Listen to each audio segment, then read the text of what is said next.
Everyday life in ancient Greece. This video is purely for entertainment and does not infringe on copyrights or laws. The rights to the novel and image belong to the original author. We do not claim ownership. Don't like waiting and want to listen to this fanfic in full now? Subscribe to our Patreon, where you'll find the best fanfics. Chapter 26. Before the litigation, Cerberus had helped Phaedo find Veracia. It wasn't hard to find her. In Athens, slaves had to be registered. Cerberus asked Aristides for help and checked the records at the city hall to find out who bought her. The woman who bought Veracia was named Lamia. She used to be a famous high-class prostitute. Now she was old and had opened a brothel in the Pottery district. Potters had high incomes. The Pottery district extended from the city center square to the northwest to Divron, meaning double doors. In ancient times, it was considered a noble community with many brothels, shops and other high-end service places. Lamia's brothel was named very straightforward, called the House of Joy. It was a two-story house with a long corridor leading to its second floor directly from the street. There were many small rooms on the second floor. Above the door was the name of the hostess and the minimum fee she would charge. On a very cold day, several prostitutes stood naked at the door to solicit customers. What Cerberus didn't know was that in warm weather, these girls would be out naked soliciting customers on the street. Aristides accompanied Cerberus to find Lamia, who was very passionate and flirted with Aristides for a long time, complaining that he never came to the brothels, and claimed that her daughter had long admired him and called a very beautiful girl to meet him. Aristides was unmoved and told her the purpose of his visit, and she immediately turned hostile. She said how much she loved Veracia, how carefully she had raised her during this period, how many skills she had taught her, and how much effort she had put into raising her. She asked for twice the price she had paid for Veracia before she agreed to let Cerberus redeem her. Cerberus told her that he would pay for her 3 months later, and she took the opportunity to ask for 10 more drachmas for living expenses. Cerberus told Phaedo about this, and Phaedo was very grateful. After deciding not to involve Phaedo in the lawsuit, Cerberus and Marcutulus went to Municipalus again and asked him if he was willing to represent the case, since there was one less witness. After considering it, Municipalus agreed, but he asked Cerberus and his son to listen to him in everything. Municipalus asked Cerberus to find the priests of the temple of the god of medicine and ask them to help testify that Cerberus's injuries were indeed serious and almost killed him. The priests of the temple agreed very readily. The temple has recently gained great reputation because of Cerberus and the sacred tree, not to mention that Cerberus is the son of the gods, so they have no choice but to do it. Municipalus mentioned more than a dozen people, all of whom were citizens whose children had been lost in the past, and asked Marcutulus and Cerberus to find these people, to inquire about the details, and asked them to spread the word that in Synopsis, it was suspected that this was not the first time he had done such a thing as kidnapping and selling children in Athens, and that the previous lost children might have been his handiwork. Cerberus asked doubtfully, "I'm afraid this won't work. This is not in the later generations, uniting the victims and causing people to hate the criminals, which can make the judicial organs give heavy sentences to criminals under the pressure of public opinion. As long as they don't commit crimes, the ancient Greeks don't think that plundering and selling slaves is a crime. When they do business outside, they will not hesitate to play a guest role whenever they have the opportunity." There is a plot in Odyssey where King Nestor politely asked Telemachus, the son of Odysseus, "Are you a merchant or a pirate?" This question was not a question in ancient Greece, but a very normal inquiry. Merchants and pirates were both very respected professions at this time, and there was not much difference. They were just two ways for people to get what they needed. It is impossible for the Athenians to hate the slave traders because someone in the city-state had lost a child. This is a normal profession for them, and it is impossible for Xenodus to be stupid enough to touch the children of the citizens of the city-state. The kidnapping of Cerberus was his act of being blinded by greed. Municipalus did not explain, but simply said, "Just do as I say." Marcutulus and Cerberus did as they were told. At the same time, Municipalus filed a lawsuit against Xenodus for kidnapping Cerberus to Callias, the case prosecutor of the Paeonia community, which was in charge of the oil presses gathering area.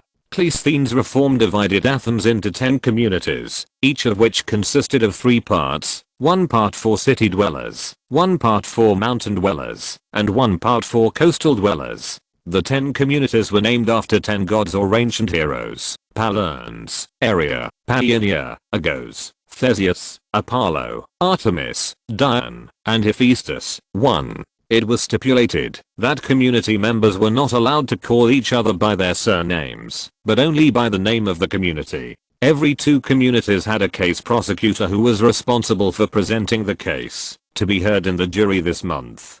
To sue Zenodus, one had to first file the case with the case prosecutor. Zenodus was well informed. As soon as Municipalus filed a lawsuit against the plaintiff, he brought a respected citizen to find Marcutulus, and asked Marcutulus to compensate him with 30 drachmas, and ask him to withdraw the lawsuit. Marcutulus had high expectations from Cerberus, so of course he would not take the 30 drachmas seriously. Zenodus raised the price to 50 drachmas, but Marcutulus refused again. Zenodus said, "Brother, I met Cerberus in the alley that day, and he attacked me there. You know how fragile a man's there is. I lost my mind under the pain and fear, and hit him a little too hard. I have been regretting it these days. So I'm willing to pay this money to compensate you. I'm sure that you definitely did not spend so much money in the temple of Asclepius. Are you trying to extort money from me?" Cerberus didn't sound right and interrupted. "Wait, you said I attacked you?" Zenodus covered his legs with his hands in an obscene manner, winked and said, "Little brother, didn't you hit me with your elbow here? I almost died of pain at that time. If it wasn't for this, I would never lose my mind. But anyway, it was my fault for hitting you so hard. I'm willing to make compensation, and I hope you can forgive me." Cerberus asked sharply, "Why don't you mention why I attacked you? I was a free man's son, passing through the alley of Erosa, and you saw that there was no one around, so you had evil intentions, and tried to kidnap me. I tried my best to resist you, but you almost killed me. If someone hadn't stopped your atrocities, the best I would have ended up at this moment would have been to become a eunuch in Persia. Do you want to pay a few drachmas and let me forgive you? Your behavior should be sentenced to a glass of hemlock juice." The muscles on Zenodus' face twitched, and he looked at Cerberus with a fierce look in his eyes, but then it disappeared. He said to Marcutulus with a very aggrieved expression, "Marcutulus, this kid is lying. I never tried to abduct him that day. I was just passing by the alley that day, and he ran over and attacked me for no reason. I think he is resentful that you wanted to sell him to me that day. You see how vengeful he is. I guess he just didn't expect that I could catch him after being attacked. But anyway, it was my fault for being too heavy-handed. I'm willing to pay you 10 more drachmas. I'll give you 1 mina. Please let this matter go." Cerberus looked at him in surprise, not understanding what was the point of telling such a clumsy lie. Marcutulus was not interested in the situation at that time, and was still dissatisfied with the amount. Seeing that Zenodus kept retreating, and his tone was a little humble, he thought that he was afraid of the lawsuit and said proudly, "Zenodus, don't say these useless things. If you pay 1,000 drachmas, I will not sue you. Otherwise we will see you in court." After he said this, a hint of joy flashed across Zenodus' face, and then he seemed to be furious and said, 1,000 drachmas? I think you are crazy about money." He turned around and left Marcutulus' house with the citizen who came to mediate. Cerberus clearly saw the strange expression of Zenodus, and frowned to think about his intention. After a while, he suddenly remembered something, and hurried to the house of the rich man Callias. Sure enough, this time he could not enter Callias's house, and could not see Fido. Chapter 27. Before the litigation 2. Cerberus went to the house of Joy again to see Veracia, and Lamia told him hesitantly that Veracia had been bought by someone. Cerberus asked who it was, and Lamia answered, not surprisingly, that it was Zenodus. Zenodus' counterattack came. Cerberus thought about it, and went to the house of Municipalus to tell him the news. Municipalus listened to this with a serious face and asked, "So, your father didn't really want Zenodus to be punished, but just wanted to make a fortune?" Cerberus looked at him and said, "I want Zenodus to be punished." Municipalus laughed and said, "Ha, you want Zenodus to be punished?" Cerberus said calmly, "My desire for Zenodus to be punished is actually no different from my father's desire for Zenodus to be punished, right?" Municipalus found it very interesting and asked, your father just wanted money, but you want Zenidus' life. How can there be no difference? Cerberus said, my father originally only wanted Zenidus to pay compensation of 50 drachmas and he would be satisfied, but now he wants 1000 drachmas. People's ideas are constantly changing. Since he said, when he commissioned you, that he wanted Zenidus to go to the underworld, why don't you just think that he wants you to send Zenidus to the underworld? Munitus said, but your father's real purpose is just to get some money, why should I spend so much effort? Cerebius looked at him and said, after you came to my house to recommend yourself, I specially got to know you. People who know you say that you are a shrewd and capable person, but you are not a relative of Hippias, so you have never received an important task and have become unknown. Now that the tyrant has been driven away, Cleisthenes has handed over power to the people. If you don't show your ability and let the Athenians know your name, when will you wait? What else in Athens can be more eye-catching than the lawsuit of the Son of God and more suitable for showing your power than sending Zenidus to the underworld? I think this is also the original intention of accepting this commission. Munisticulus looked at him in amazement and said, I remember that it was Asclepius who favored you. Did Athena kiss your forehead as well? I have a student who has already impressed me a lot. I think he will never be an insignificant person in the future, whether he is good or bad. But even he is far inferior to you, when he was 6 years old. I really want to see what achievements you will make in the future. Cerberus's mental age is more than 26 years old. Of course, he was not touched by such praise. He said thank you, and told him what happened today. Zenidus should not really want to reconcile, otherwise he would not have bought Vereshia in advance. But I don't understand why he brought Chelius to see my father. Is it for Chelius to hear the real thoughts that made him blurt out? After several contacts, Cerberus believed that Zenidus should not do meaningless things. Municipalus said, bringing the respected Chelius, of course, for the purpose of being a witness.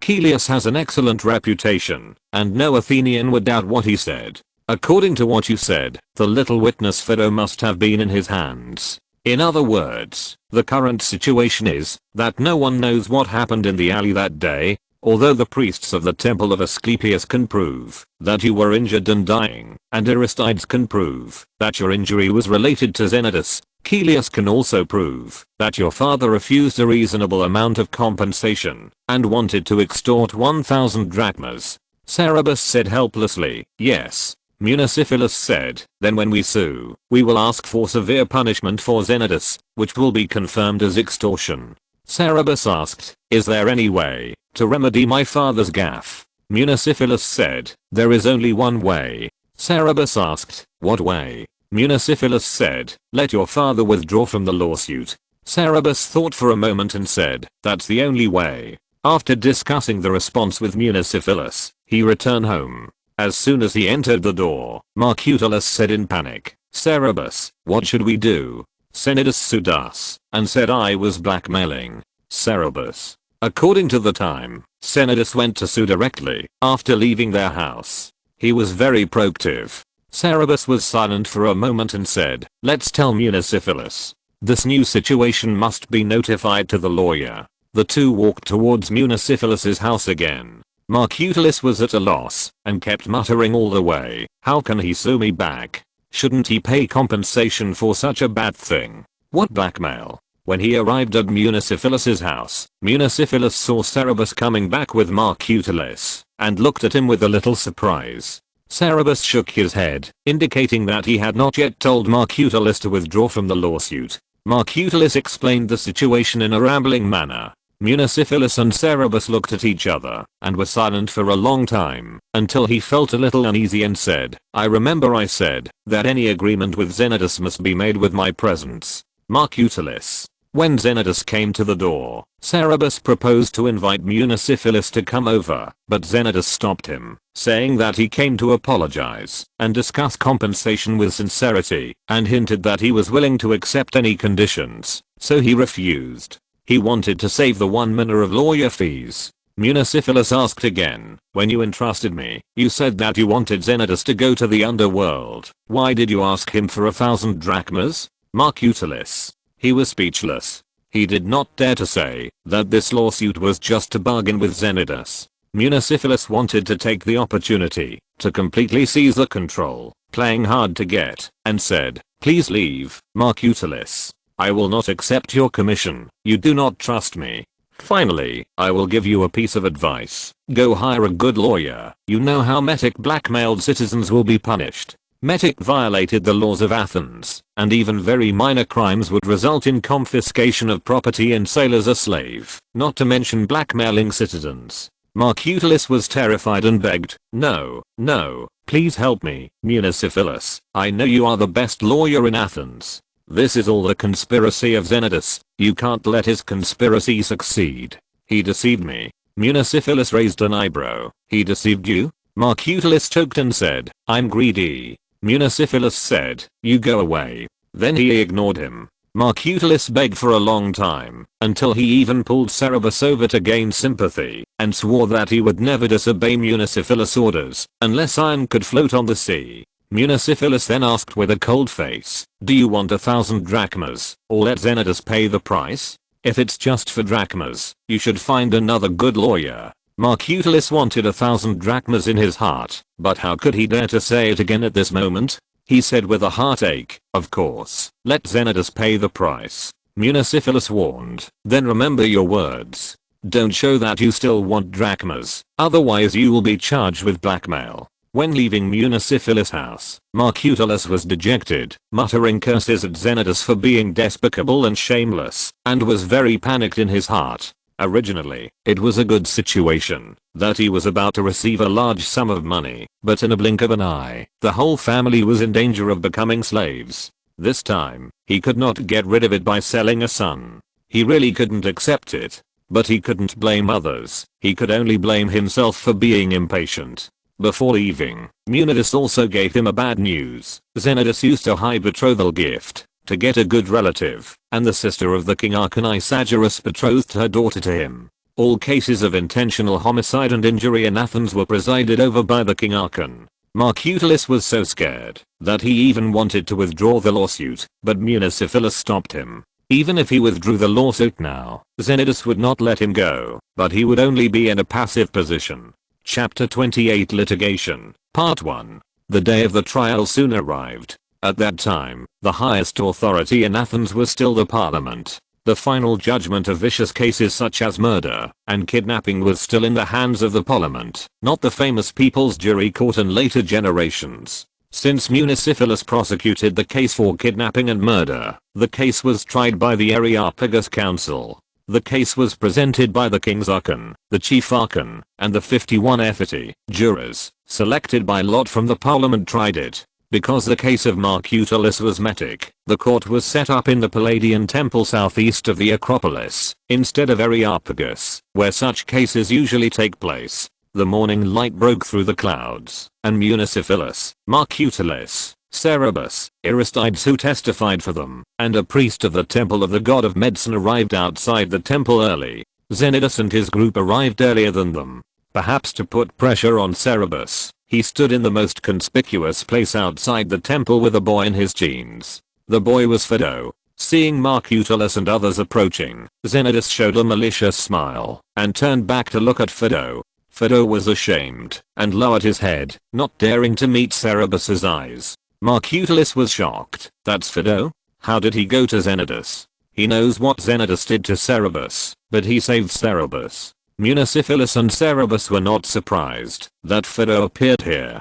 Zenodus bought his sister, definitely not for charity. Seeing Cerberus looking at him, Zenodus looked around, and saw that no one was paying attention. He grinned viciously with his white teeth, and drew his fingers hard on his neck. This was a simple and easy to understand threatening gesture. It might be effective in scaring real children, but how could Cerberus be scared? He looked at him coldly and looked away. The priest standing next to Cerberus murmured in disgust, "May the gods punish this fearless wicked man." When the sun rose above people's heads, it was time to open the court. The chief judge and the jurors holding acorns with the initials of Peridine and wooden sticks of the same color as the temple lintel entered the temple one after another. Marcutulus, Zenodus and others, and the onlookers followed in. The court was set up in the open space outside the Peridine temple. Marcutulus and Zenodus were defendants of each other, but Marcutulus filed the lawsuit first, so Marcutulus spoke first. Marcutulus swore to the gods that his words were true and would be limited to the issues in the lawsuit. The juror who managed the water clock turned on the water clock composed of a small dripping pipe and a large pottery jar. Since the prosecution was for the most serious crime of murder, Marcutulus had time to speak for 10 gallons of water the first time and 3 gallons the second time. Different cases have different volumes of water and different speaking times according to their severity. Marcutulus first told his origins. Citizens of Athens, I'm Marcutulus from Euboea, and my patron is Tritus of the village of Carlitis. I have obtained the permission of my patron. For this he gave my patron a generous gift, to bring this lawsuit. Then he recounted what happened that day, and asked Aristides and the priests of the temple of the god of medicine to speak to prove that what he said was true. Aristides and the priests also swore to the gods that they were telling the truth, and then they told the truth about what they saw and heard. Cerberus has been very famous in Athens recently. When the priests spoke about his critical illness and how he miraculously recovered, most of the jurors listened attentively and looked at Cerberus as they listened. Even the king's Archon Sagittarius was no exception. The crowd of onlookers made a buzzing sound of discussion. After the two men finished speaking, Munocephalus spoke up and said, "Citizens of Athens, I ask you to sentence the sinner Zenodus to death for blasphemy." The crowd's discussion suddenly became louder, and even some jurors began to whisper to each other. Zenodus had been showing exaggerated indignation when Marcutulus and the witnesses were narrating, as if he had been greatly wronged, and occasionally a sneer flashed across his mouth. When Munocephalus said this, his face suddenly changed. Munocephalus said, "Citizens of Athens, after listening to the statements of my client and the two witnesses, you should have a feeling that this seems to be just an ordinary kidnapping attempt. It's just that the kidnapped person was very lucky. When he was dying, after being seriously injured, he was favored by the god of medicine Asclepius, who guided him to find the sacred tree to heal himself, and gave him the power of healing. I would like to thank the god of medicine here first. He used the hands of his favorite boy to free many people from illness, including myself. I think there are many people standing here at this moment. It can be predicted that more people will benefit from this in the future. He actually gave us the wood to connect our bones. What a blessing this is for us Athenians who love physical exercise. His love for this boy is unprecedented. Citizens, my client Marcutulus, the father of this favorite of God, is a baker who once borrowed a large sum of money for his business. In September of this year, he met with misfortune. His business went bankrupt, and he had no money to repay his debts. Zenodus offered him a high price of 390 drachmas, trying to buy the boy favored by God.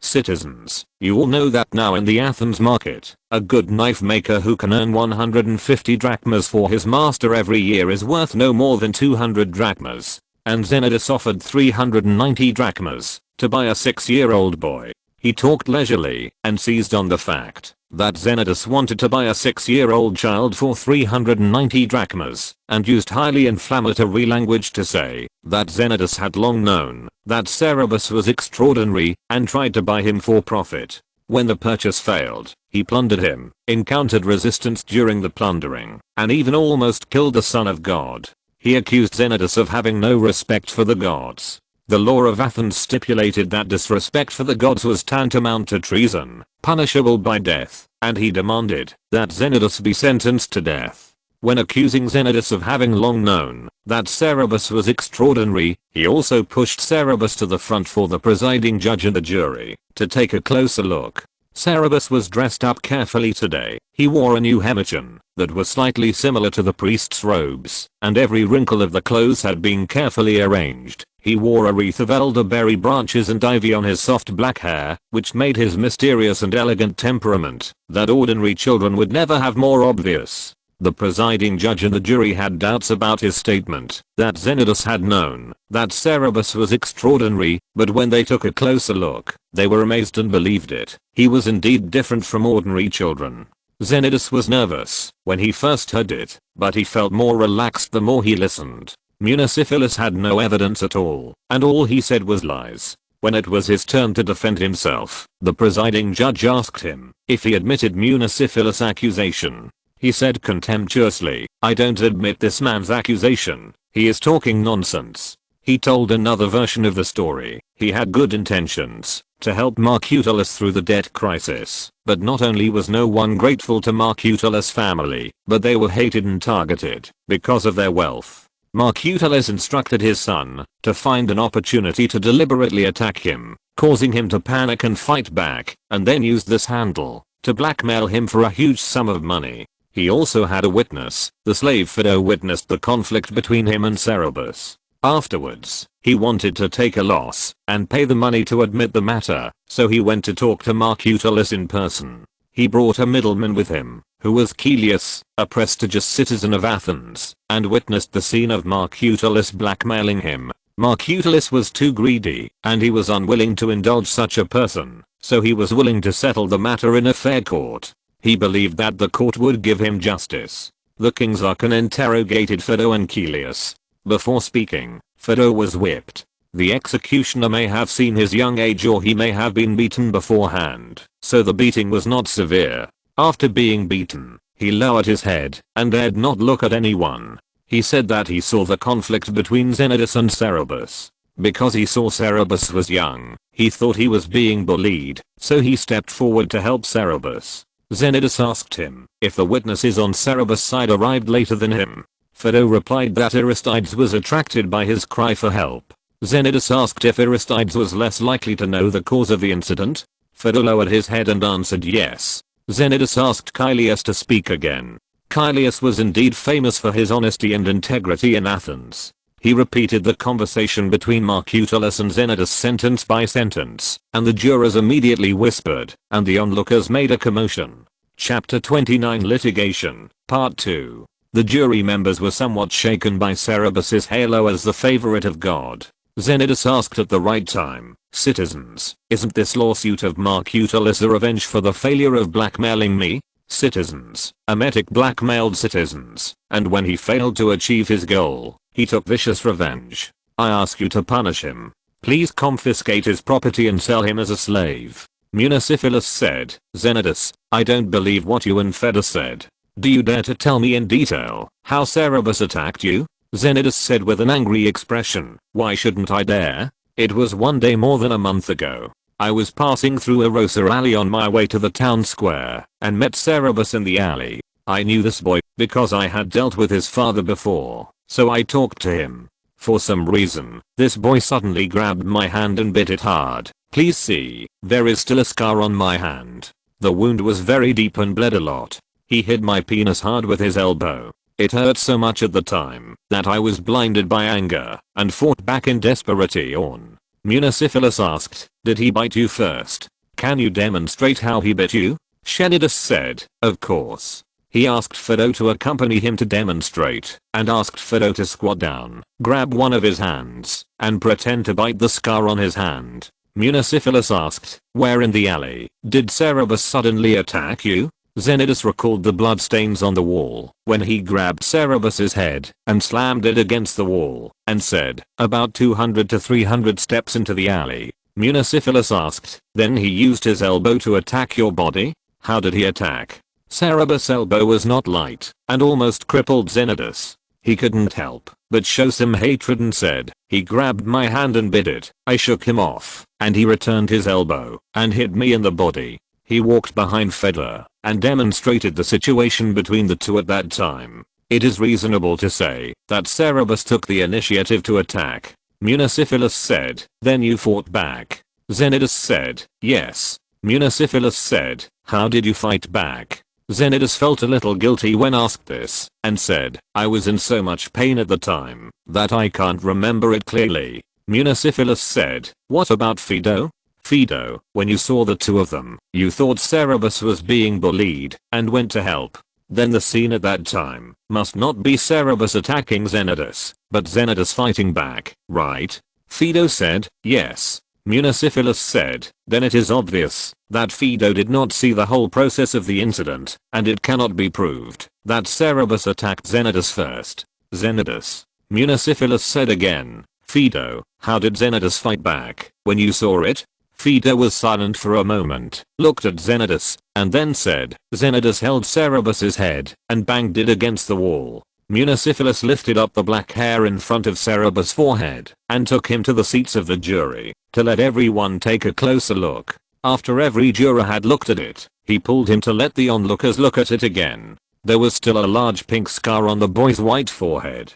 This 6-year-old boy originally had the beauty of a forest elf, and the scar made everyone who saw it sigh with regret. Xenodus said a little embarrassedly, "It was really painful at that time. Men all know that kind of pain will make people lose their minds." Munosyphilis ignored him and asked the priest to describe in detail where Cerberus was injured when he came to the temple of Asclepius. The priest gestured at Cerberus and said, "When the Son of God came to the temple, he was almost covered in wounds, with the most serious injuries on his head and arms. His left shoulder was dislocated, and his right arm and head were covered with abrasions and bruises. Half of his clothes were soaked with blood. He also had abrasions on his knees and a large bruise on his back, as if he was kicked." Listening to the priest's description and looking at little Cerberus, many jurors and onlookers felt disgusted with Xenodus. Munosyphilis said, "Aristides, what did Cerberus look like when you saw him?" Aristides said, "He seemed to have lost consciousness."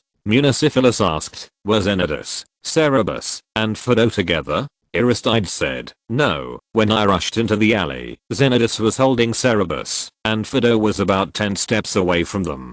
Munosyphilis said, "In other words, after Cerberus lost consciousness, Xenodus was still holding him until you rushed into the alley, and then he dropped Cerberus and ran away." Aristides said, "That's right." Munosyphilis said, "Xenodus, you don't remember how to fight back against Cerberus, do you remember when he lost consciousness?" Xenodus said, "I'm not sure. I calmed down after he lost consciousness." Munosyphilis asked, "Fido, you saw Xenodus attacking Cerberus. Why did he shout someone is kidnapping a child when he called for help?"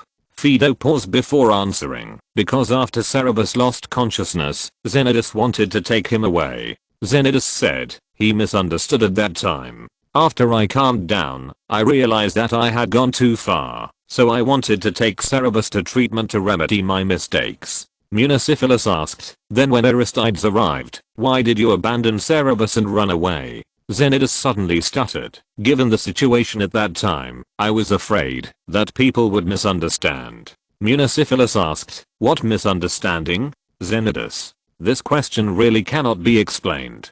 If he really intended to take Cerberus to treatment at that time, then he should not be afraid of being seen." Munosyphilis said again, "Then Fido, you can't actually prove that Xenodus didn't kidnap, right?"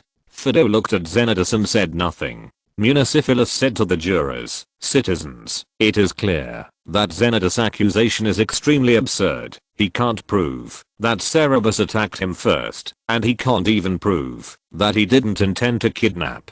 Xenodus was a little panicked. He felt that he was a little too arrogant. Generally, citizens of Athens who thought they had received some education would not ask someone to represent them in court. At most, they would spend some money to ask someone to write a defense statement. Only women, children, people without citizenship, or particularly stupid people and foreigners would ask someone to represent them. He didn't ask for a lawyer. He knew that Munosyphilis was a shrewd man and had carefully prepared for this lawsuit, but it was obvious that he still underestimated Munosyphilis. Munosyphilis said, "Or someone will say that you can't prove that Cerberus didn't attack first, and this wasn't a premeditated blackmail." Citizens, please think about it. A child who is not even 6 years old attacks an adult like Xenodus in a remote and deserted alley because his father wants to blackmail him. His father is still several streets away and has no support. Is this reasonable? This adult could kill him with one hand, and he almost killed him. Chapter 30 Litigation, Part 2. Xenodus' forehead broke out in a cold sweat, and he questioned, "Munosyphilis, you are eloquent and can confuse people, but how do you explain that Marcutulis wants to blackmail me for 1,000 drachmas?" The respected Caelius witnessed it with his own eyes. Munosyphilis glanced at him and said to the jurors, "Citizens, let me give you an analogy. You see a commodity on the street and ask its owner if it will sell for to a boss. The owner answers that he will not let you take it unless it is 3 a boss. Is this blackmail? No, this is bargaining. Zenidus kidnapped and injured the son of God, almost to death, and proposed to settle with 1 mina. Marcutulus disagreed and wanted 1,000 drachmas. Of course he was very greedy. They did not reach an agreement, so Marcutulus filed a lawsuit and asked an impartial jury to decide the dispute. How can this be considered blackmail? Isn't this how things should be? In fact, Marcutulus's demand for 1,000 drachmas and his threat to sue the other party was extortion, but after Municiphilus's roundabout way, everyone felt that it was not really extortion. Municiphilus said, besides, what I want to sue today is not this dispute, but the blasphemy of Zenidus. Citizens, you can see that Zenidus's accusations are all false, and he has not said a word of truth. So is it true that he did not know that the Son of God was favored by God? Would a businessman as shrewd and successful as Zenidus offer 390 drachmas for a 6-year-old boy? If there is nothing special about this boy, why would he do so? Zenidus was very careful when answering Municiphilus's words. He chose his words carefully. Citizens, I'm a businessman, not like Municiphilus who is a wise man, one with specially trained rhetoric that can confuse people who know clearly. But I also want you to think about this. Municiphilus said that he did not file a lawsuit because he failed to get 1,000 drachmas. But what was the reason for this lawsuit? The charge is still the more vicious blasphemy. If this is not extortion, what is it? I swear by the gods that my words are true. Before the grace of God came upon the Son of God, I did not know that he had any special features. I'm willing to pay a high price for him, partly because I sympathize with the unfortunate experience of Marcutulus, and partly because his son has a particularly outstanding appearance. When I was doing business at sea, I met a servant of a Persian prince. He said that his master liked beautiful young children. If I had excellent goods, I could introduce him to him. If I could get with this prince, I would be rich, so I was willing to buy a child with such a high price. I'm not Clotho, the youngest of the 3 sisters of fate. I can predict the future, but how can I know in advance who will be blessed by God? If I could really predict the future, the first thing I would tell myself is not to touch that boy. He can bring you great trouble. When Zenidus talked about the Prince of Persia, whispers surged from the jury seats and the onlookers like a tide. People were surprised and envious, as if the country people suddenly heard that their neighbors could be related to the emperor in the palace. Even the chief judge Isagerus was the same. If that was the case, it would not be surprising to be willing to spend 390 drachmas to buy a boy. His last sentence made many people laugh, and couldn't help but agree. Ha. Municiphilus sneered and said, citizens, when we entered the court, we swore an oath in front of the altar. What is the truth? He is full of lies. Do you believe what he said? Do you believe that he, a small businessman who is nothing in Athens, hooked up with the servant of the Persian prince? Zenidus, dare you tell us in detail how you hooked up with that person, so that the citizens can listen and distinguish the truth from the false? Many people in the jury box and onlookers shouted in their hearts, good question. No one wants to hook up with the nobleman of Persia. Knowing Zenidus's method, maybe they can do it too. As for the prince's preferences, many people are thinking in their hearts that, although the Son of God cannot be touched, as long as you are willing to spend money, you will never worry about not being able to buy a beautiful boy. They looked at Zenidus like hungry wolves. If they were neutral before, they have a tendency now. For the sake of interests, if necessary, they will use their voting rights to force Zenidus together with Municiphilus. Zenidus looked at Municiphilus with resentment. He fully understood the consequences of his question. Whether he could get away or not, this good business would definitely have many competitors. After a while, he said, this is a complete coincidence. I went to Corinth for business, and met the servant in the temple of Aphrodite to enjoy the joy of love. I saw that he was not Greek, so I gave him generous gifts. Then he told me his origins, and gave me this opportunity. Lace, a high-class prostitute in Corinth, can testify for me, so I asked her to accompany the man for 10 days. Municiphilus asked, a servant of a Persian prince went to Corinth to enjoy the joy of love. Zenidus said, according to him, the governor's daughter is going to marry into the royal family, and he went out to sea on the order of the governor's wife, to purchase treasures for the dowry. Municiphilus said, what's his name? What's his master's name? Once you have prepared satisfactory gifts, where should you go to find him? He doesn't necessarily have to be waiting in Corinth, right? At this point, Zenodus said readily, his name is Ax, and his master is Artus, the governor of Sardis. He asked me to prepare gifts, and go to the governor's palace to find him. If the gifts are to his master's liking, he will let his master see me. Many people hurriedly memorize these names in their hearts. Although they were not Zenodus, they would not be turned away when they brought gifts to the door. Municipalus said, so the person who can prove your innocence is far away in Corinth, and the other is even farther away in Sardis. There is no one now. Zenodus said, if necessary, I can go to Corinth to invite Lais to Athens. Municipalus smiled and said, why bother? I have witnesses who can prove that after you know that the Son of God is deeply loved by God, you still did not give up the sinful idea and tried every means to help the Persians get him. He said to the jurors, citizens, there was a heavy rainstorm a few days ago, and a Phoenician ship came to the port of Piraeus to avoid the storm. As soon as he said this, Zenodus' face changed drastically. The ship was loaded with purple wool. This precious cargo caused a sensation in Athens. My friend Ezekias was captured by the god of love and promised to buy some for the high-class prostitute Vigia to make an embroidered belt for her. He went on the Phoenician ship, and guess who he saw there? Zenodus was chatting and laughing with a foreigner. Zenodus was too focused and didn't see him.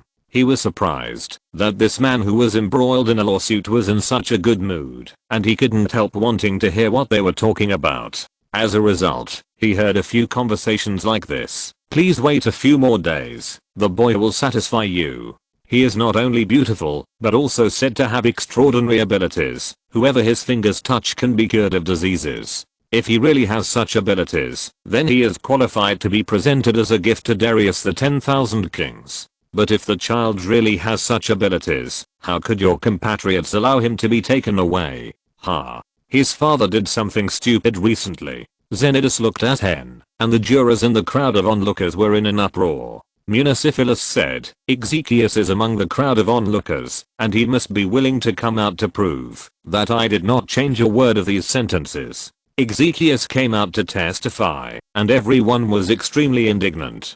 Zenodus' intentions touched their bottom line. In the following interrogation, Zenodus was powerless to save the situation. When the judges voted with copper balls with holes and holes to decide whether Zenodus should be executed for treason, they overwhelmingly voted that he should be executed. Zenodus' tears and deep repentance could not stop the decision, and even his elderly parents who came to the scene after hearing the news could not shake the people's will. People unanimously agreed to let him say goodbye to his family for 2 days, and execute him on the 3rd day. After the verdict was confirmed, Zenodus collapsed on the ground and could not move. His parents cried like two tearful people. Cerberus, Municipalus and others watched the police come to the temple to drag Zenodus away, and the jurors in the crowd gradually dispersed. Cerberus thanked Ezekias for testifying in court, but Marcutulus was dejected, because the jurors believed that he was indeed suspected of blackmail. Although they did not punish him, because he was the son of the gods, they did not award him an opal for compensation. Cerberus had to bear all the expenses for his injury. This was a considerable amount of money. A tall boy of about 16 or 17 years old walked out of the crowd with an unrestrained look and said to Municipalus with a smile, "Teacher, congratulations on your victory, you won beautifully." Municipalus said happily, "Themistocles, you are here to watch the lawsuit. Let me introduce you. This is my student Themistocles. Themistocles, this is the son of God. This is his father Marcutulus, and you must know the others." Themistocles squatted on one knee and looked Cerberus in the eyes and said curiously, "Son of God, I have heard of your great name in the city these days. My teacher also praised you and said that you are the smartest child he has ever seen except me." He boasted so impolitely that Aristides couldn't help but curl the corners of his lips and smiled. Themistocles immediately turned his fire on him. "Aristides, what are you laughing at? Do you think you are great just because you are valued by Cleisthenes? Being valued by Cleisthenes does not mean that you are not a fool." Aristides ignored him and said to Cerberus, "Crebus, the lawsuit is over. I will leave first." You are welcome to come and play with me anytime. If you're listening to this novel on a channel other than Fanfic World, it means they downloaded and uploaded it without effort. We cordially invite you to visit our channel, Mundo Fanfic Novelos. There you'll find the original version of this story and you can explore many other novels of various genres. We're waiting for you to immerse yourself in a world of incredible novels. Chapter 31, Isagoras and the King of Sparta. Aristides said goodbye to Marcutullus and the other two and left. Themistocles felt that he was ignored and was very angry. Municipalus found it very interesting and added fuel to the fire with a smile. Themistocles, it seems that there are too many people in your generation who are jealous of Aristides. He is used to such provocations. He probably doesn't even know who you are. Themistocles snorted and said disdainfully, it's his loss if he doesn't know his most important opponent in the future in advance. Municipalus and Exekias smiled at each other. What a familiar and nostalgic scene. There are a few lucky ones in every generation of teenagers who can be loved by celebrities and envied by teenagers in the city. Aristides was particularly lucky. Cleisthenes regarded him as his heir. Although Cleisthenes has left Athens now, the power of his faction has not been damaged. As long as Aristides does not make a big mistake, he will have a promising future. Marcutullus and Municipalus agreed to send the reward to his home on another day, and the two parties went their separate ways.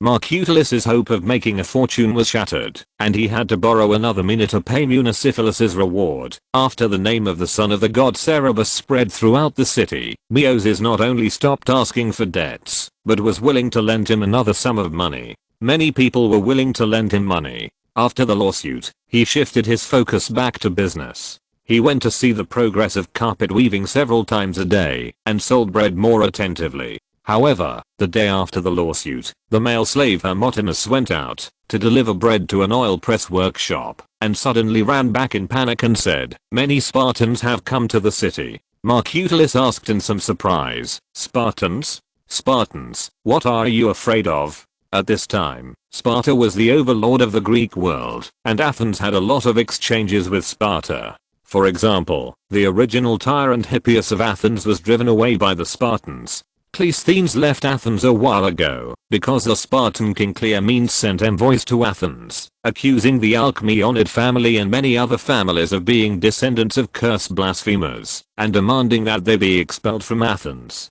Although only Cleisthenes left in the end, the people in the city are still uneasy. However, no matter how noisy they are, it has nothing to do with them. The Mytic Hermotimus panted and said, "Those people are wearing armor and holding weapons. They are soldiers." Marcutullus was also shocked. The last time the Spartan army came to Athens was to drive away Hippias, and many people died at that time. What are they going to do this time? The Spartans quickly made it clear that they were here. They wanted to expel those families who did not comply with Cleomenes' request to leave Athens. That's hundreds of families. Although Athens relied on Spartan talents to get rid of the tyranny, this is too overbearing. So many people were driven away, and Athens might be half empty. When this happened, even the foreigners and Myticans who had never paid much attention to the public affairs of the Athenian city-state began to talk about it. Marcutullus kneaded the dough while discussing with the men who were warming themselves around the bread oven. "Do you think they will leave?" Mytican's husband asked. Marcutullus said, "If it were me, I wouldn't leave. I know how difficult it is to leave the city-state and make a living in a foreign land." Another person said, "That's right. Besides, there are so many of them." The Spartans heard that only their king Cleomenes brought a dozen people. Someone else said, "What if we disobey the Spartans and they bring more people?" There was silence at the bread oven for a moment, and no one spoke. The strength of the Spartans was obvious to all. It was said that all of them had received military training since childhood, and no one was their opponent. No one could resist what they wanted to do. If refusing the Spartans led to their army approaching, the consequences would be disastrous. Everyone skipped this topic and talked about something else. A red-faced dwarf asked, "I have only been in Athens for a short time. Does anyone know what the curse of the Spartan king is?" Pallas' husband said excitedly, "I know. It happened a long time ago. Solon had not yet appeared at that time. It is said that there was a young man named Gillen who came from a prominent aristocratic family and won the championship in the Olympic Games. Everyone exclaimed, "Wow." With the support of his companions, he wanted to seize the city and establish himself as a tyrant. After failing, they fled to the temple of Athena and sat next to the statue of the goddess begging for shelter. The archon of Athens at that time was Megacles of the Alcmeonid family. He agreed to spare their lives, but when they walked out of the temple, he and his followers killed them. Everyone was shocked by their bold behavior. Then these families were cursed. Later, the gods brought disaster to Athens. People dug Megacles' body out of the grave, expelled his family from Athens forever, and invited Epaminondas of Crete to purify the city, which calmed the gods. These families who were driven away were not allowed to come back until they made great contributions to driving away the tyrant. "This is a curse," the Spartan king said. Everyone hesitated. Then, the Spartan king did not do anything wrong. Let them come back. What if they bring disaster to Athens again? Similar discussions occurred in more than one place in Athens. Most people were afraid of the Spartans and worried that these families would bring disaster back to Athens. They were unwilling to stand on their side. After a few days, these families left Athens one after another.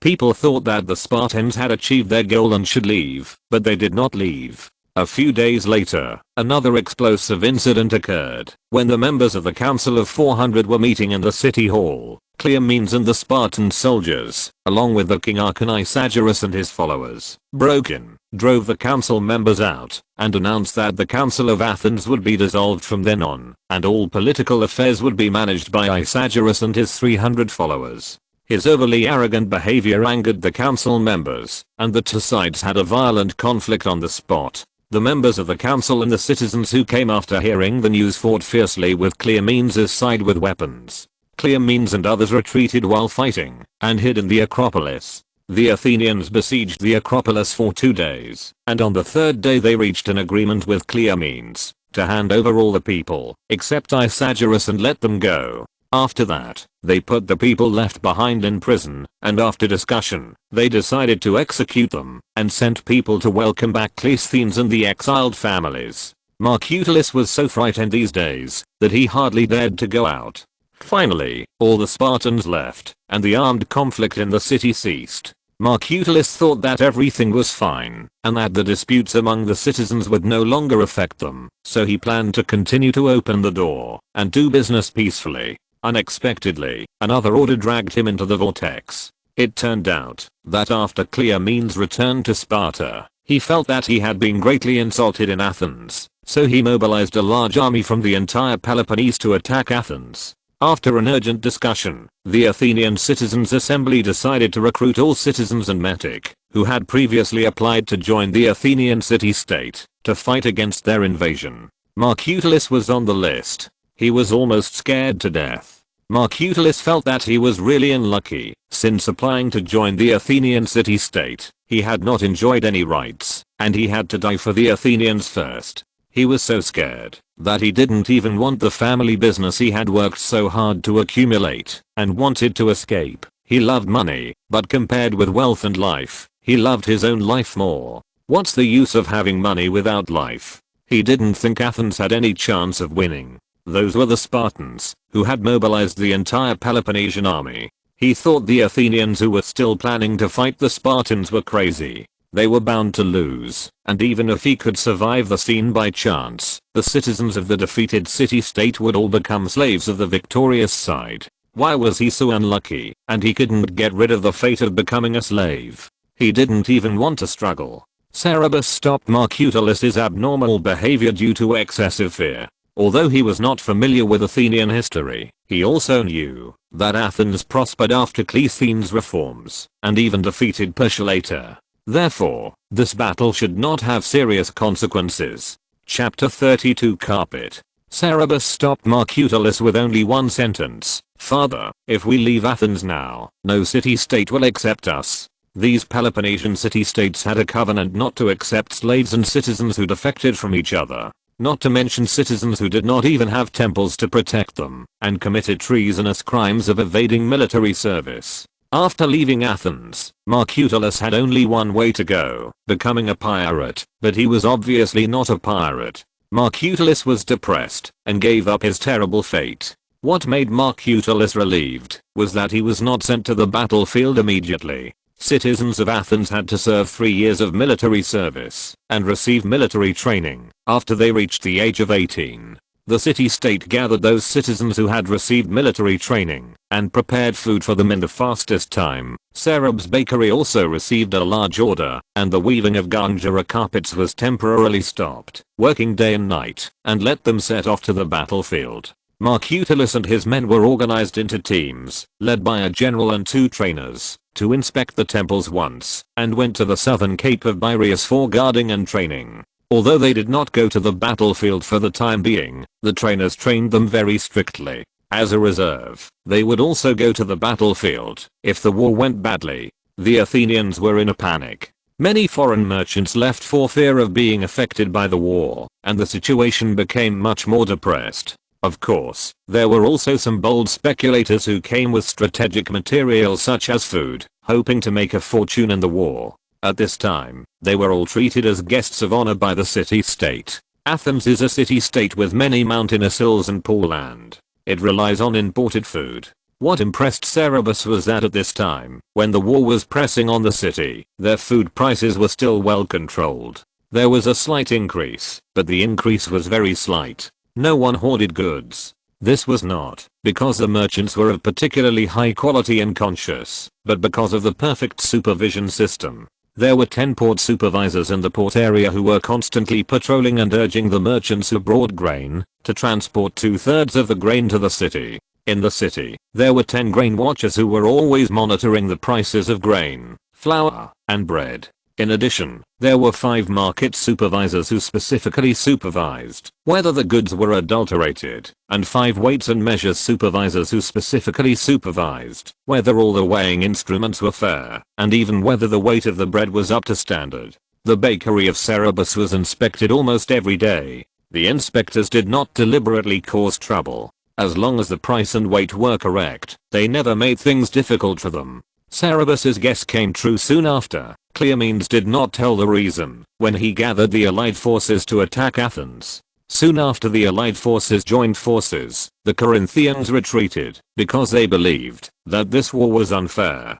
Soon after, another king of Sparta, Demaratus, Sparta was a dual monarchy, also led part of the army to leave. Seeing this situation, the remaining allied forces immediately disbanded, and Cleomenes had to withdraw. This siege of Athens ended in vain. The Athenians were greatly encouraged to see the allies disbanded, and immediately launched an army to retaliate against the Boeotians and Colchians who attacked them most actively. They defeated the Boeotians and captured many of their prisoners, claiming to have 700 people, and crossed the sea to fight all the way to Euboea, the homeland of the Colchians. The nickname of the Colchians in the Mediterranean was horse traders, and Euboea was famous for its wealth. The Athenians plundered this land and captured more prisoners and brought them back to Athens. The army returned victorious with the prisoners and a large amount of spoils, and the whole of Athens fell into a carnival. People rioted inside and outside the city, went to various temples to offer sacrifices to the gods, held various sports competitions and tragicomedy performances, and had free meals in the city hall. The celebration lasted for a full 15 days. Afterwards, Athens convened a general assembly of all citizens to divide the spoils. At the citizens' assembly, everyone agreed to allow the Boeotians and Colchians to redeem the captives at the price of 2 minas per person, and then use 1/10 of the money to cast a bronze chariot and place it on the left side of the main gate of the Acropolis. An inscription was engraved on the chariot to commemorate this achievement. The sons of Athens have made brilliant military exploits. They subdued the forces of Boeotia and Colchia, and used the iron chains in the prison to destroy the enemy's arrogance. They used 1/10 of the ransom to make these horses, and presented them to Pallas. The remaining money was divided equally among all citizens, and even Marcatorius, who did not go to the battlefield, received 10 drachmas. After this war, Athens was obviously different from before, not in terms of economy. Those who participated in the looting of Euboea became rich overnight. Even the bread business of Cerberus benefited greatly from the 15-day carnival. The city hall placed several large orders for their family when they held a free dinner. Gongura and 2 male slaves worked day and night and almost couldn't handle it. They made a small profit. All the small merchants in Athens made a fortune in the carnival, and their business improved significantly after the carnival. In terms of the spirit of the citizens, they successfully resisted the invasion of the Spartans and began to take control of their own power. The temperament of the citizens of the Athenian city-state began to be different from before, and they became high-spirited and confident. Athens began to have some prosperity. However, all this had nothing to do with Cerberus for the time being. He was concentrating on watching the progress of the carpet weaving at home. When the fig tree grew tender leaves the size of crow's footprints, the carpet was finally woven. After tying the last knot and cutting off the excess thread, Cerberus asked 2 male slaves to carry the carpet to the courtyard and unfold it. The 3-meter long and 2-meter wide tufted carpet has a black base, and a dozen different shades of ochre depict beautiful figures and borders, which are solemn and gorgeous. Megana and Imelni also came to admire this work that they spent more than 3 months of hard work on under the sunlight. In order to keep the technology secret, they hardly went out for more than 3 months. The sunlight stung their eyes and made them cry. Cerberus felt guilty and said, "Megana, don't do anything these days. Take a good rest for a while and take care of your eyes." After deciding to sell the carpet, the first thing they did was to buy an independent house so that they would no longer have to hide in a dimly lit room when weaving carpets. The neighbors who did not go out at home were shocked by this beautiful work that they had never seen before, and they gathered in 3 layers to watch. Someone asked solemnly, "Can I touch it?" Cerberus nodded. The man reached out and touched it carefully and was startled by the furry touch. Another person asked, "You bought so much coarse wool just to weave this?" Cerberus said, "Yes." Everyone was amazed. Before, they didn't believe that the family of Marcutulis could make anything with coarse wool, but they didn't expect the finished product to be so amazing. It's worthy of being the family of the Son of God. But everyone was also very curious, what can this be used for? This unprecedented work is beautiful, but it is too heavy. The climate of Athens doesn't need this. Cerberus said, "This is a blanket spread on the ground for stepping on." Everyone was stunned. Spread on the ground for stepping on. The gods on Mount Olympus would not be so extravagant. Question mark? Cerberus said, "It can also be hung on the wall as a decoration." Everyone said, "That's right. How can it be used for stepping on?" Only the walls of the king's palace and the temple are decorated with this decoration. They talked about it all at once. Gongura asked Cerberus, "Is it finished?" Cerberus said, "It needs to be washed again." He asked 2 male slaves to carry the carpet to the fountain in the largest and busiest town square in the city, spread the carpet out, and displayed it for a while, then rinsed it with water, and hung it by the fountain. More and more people gathered around, and as he expected, within a day, the whole of Athens was shocked. Chapter 33, The money is almost gone again. Councillors come to the town hall every day for meetings. These are the richest people in Athens. You can't be a councillor without money. This is not an unspoken rule, but an explicit rule. Athens divides citizens into 4 levels according to their property. 500 dau, night. To oxen and day labor 500 dau means that the person's property income is 500 dau, including dry and liquid dau. Dry dau refers to grain dau, liquid dau refers to wine dau and oil dau, and 1 dau is roughly equal to 12 gallons. Night means that the property income is 300 dau, or can afford to keep horses. To oxen means that the property income is 200 dau, and those with less than 200 dau are day laborers. Citizens of 500 dau can serve as archons and treasurers. The more important the position, the richer the property of the holder. Day laborers with meager property cannot hold any official position. At most, they can serve as jurors in ordinary cases in the jury court, and participate in the citizen assembly. Therefore, all those who can enter the meeting hall are rich people in Athens. What's more, the market is near the largest market in the city. Not long after the carpet was hung out to dry, 7 or 8 people came to ask for the price. The asking price kept going up from 1 drachma to another. By the time the sun set in the evening, someone had already offered 500 drachmas. Cerberus always shook his head and refused, saying that he could not make the decision. Who could make the decision? It was his father, Marcutulis. But Marcutulis was now serving in the military at Cape Bireus. The thick carpet was difficult to dry. After being hung out to dry by the fountain for 5 or 6 days, not only did all the Athenians know about it, but even the foreign merchants who gathered at the port of Piraeus came to the place. But no matter how much the people who were interested in it raised the price, Cerberus would not say anything.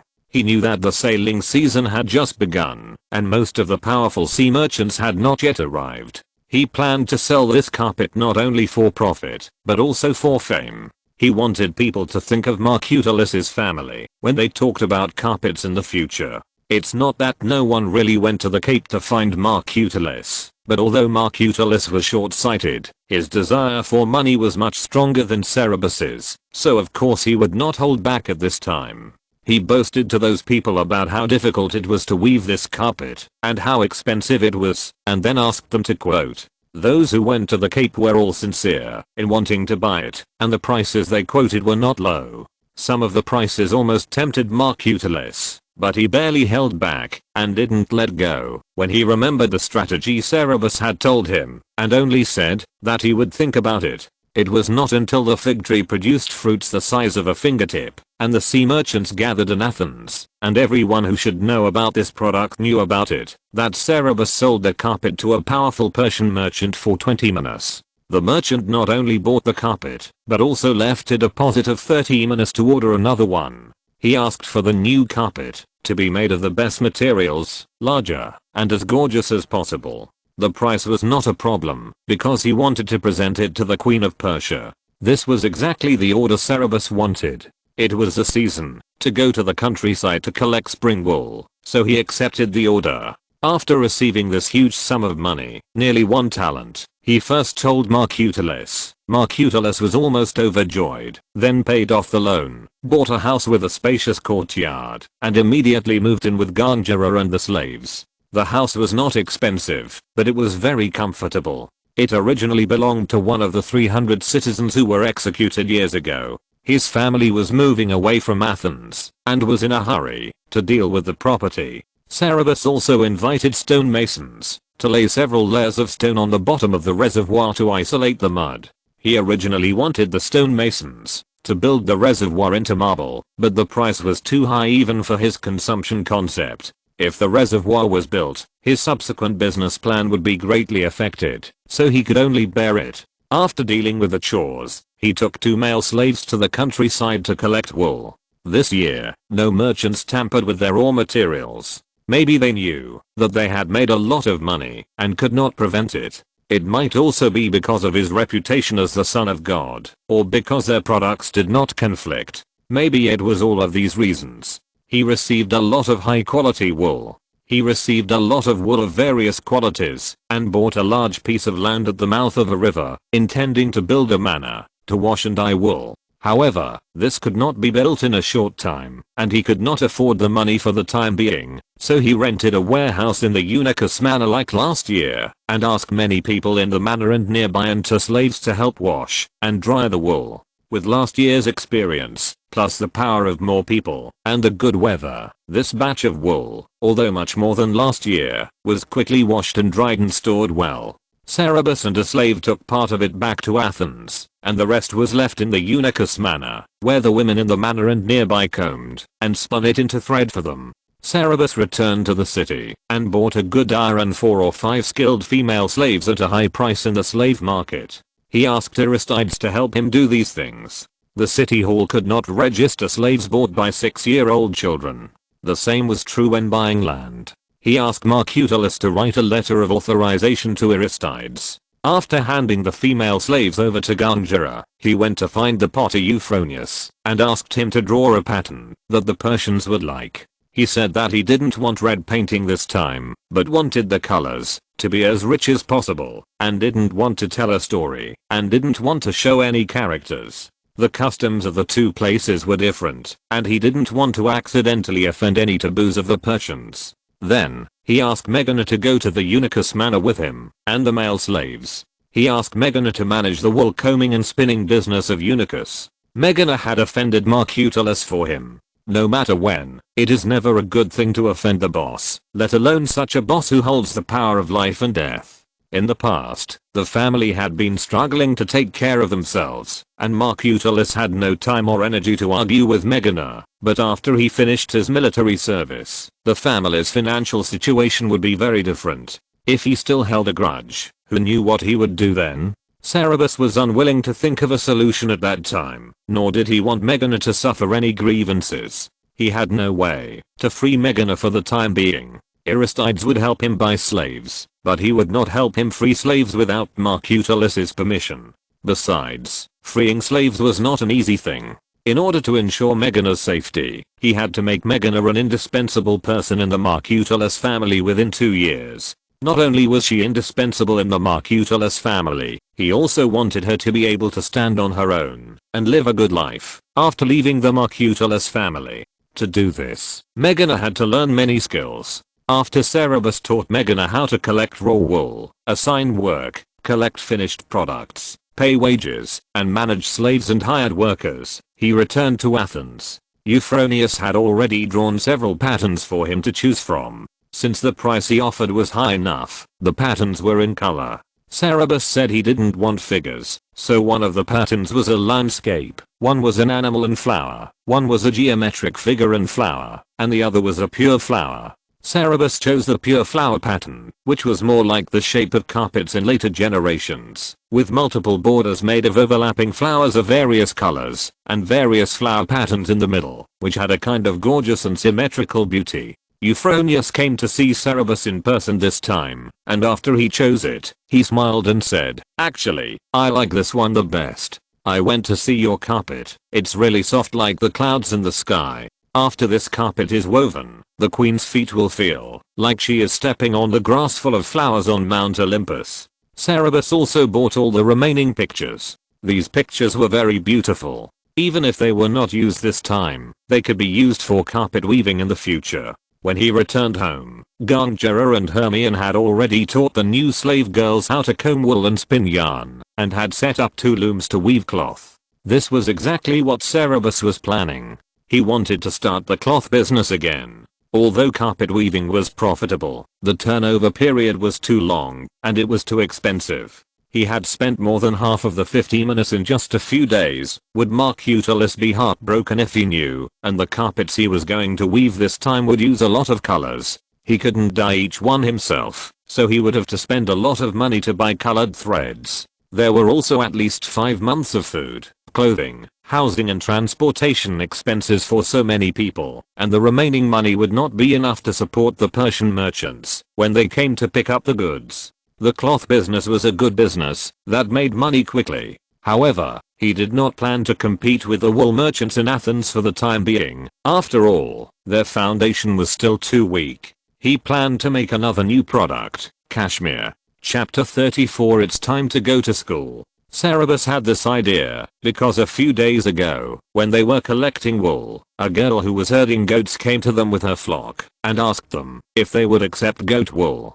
Goat wool cannot be used to make cloth, so Cerberus refused of course. The girl insisted on letting him see her sheep, saying, "But I heard that you even collect coarse wool. Look at my sheep, their wool is also very good, and it is not much different from coarse wool."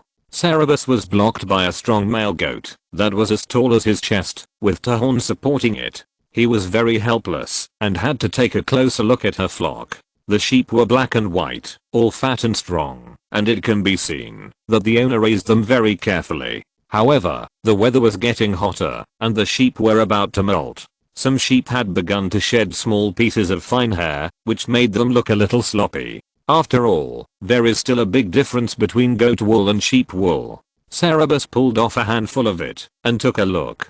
Just when he was about to refuse, he unexpectedly found that the quality of the cashmere was very good. He went forward to pull apart the wool on the sheep and observed it carefully and changed his mind. "I can take your goat hair, but I only take the fine hair growing inside." He pointed at the fine hair and showed it to the girl. The girl said disappointedly, "You don't really want it, do you? How can you pick out these hairs separately? And how much hair can a sheep have?" Cerberus said, I don't care how you pick them out, I just want these hairs. For the same weight of hairs, I can give you 10 times the price of sheep wool. The girl's eyes lit up. Cerberus emphasized, you can tell all goat farmers that I will take as much of this hair as you have. He told the girl to separate the hairs of different colors and qualities. The girl happily drove the sheep away. A few days later, people began to bring cashmere to sell, but the quantity was too small, so he hadn't started to deal with it yet. The pattern of the new carpet had been decided, and he had discussed with the dyeing slaves which colors of the colored yarns needed, could be dyed and which ones must be bought. He spread the word in the market, and returned to the Unicus Manor. Meghana had some management skills. She managed everything Cerberus gave her in an orderly manner, and there were no mistakes in the accounts. Cerberus brought dyers with him this time, and asked Meghana to learn how to dye the yarn, and told her the formula of the dye. Meghana was a little uneasy, she knew how precious it was. Cerberus said, you have to learn, and you will be in charge of all these things in the future. I'm only 6 years old, you can't always let me take care of it. Who else can my mother and I trust except you? Meghana remembered that the little master was only 6 years old, and he was busy all day like an adult, and she felt a little distressed. She hurriedly agreed, and carefully followed Cerberus to learn how to control every step of dyeing. When the wind blowing from the ocean began to bring a hint of heat, most of the yarn was dyed, and the cashmere was washed and dried. Not much, there was less than 1 mina of black cashmere, and more than 2 mina of white cashmere. Cerberus was not in a hurry to have people weave. The weather was getting hotter and people were wearing cool linen. It was not a good time to sell cashmere fabrics. Cerberus returned to Athens with yarn and cashmere. Gangira also bought most of the yarn she needed in Athens. Hermione and the slave girls set up the loom and started weaving.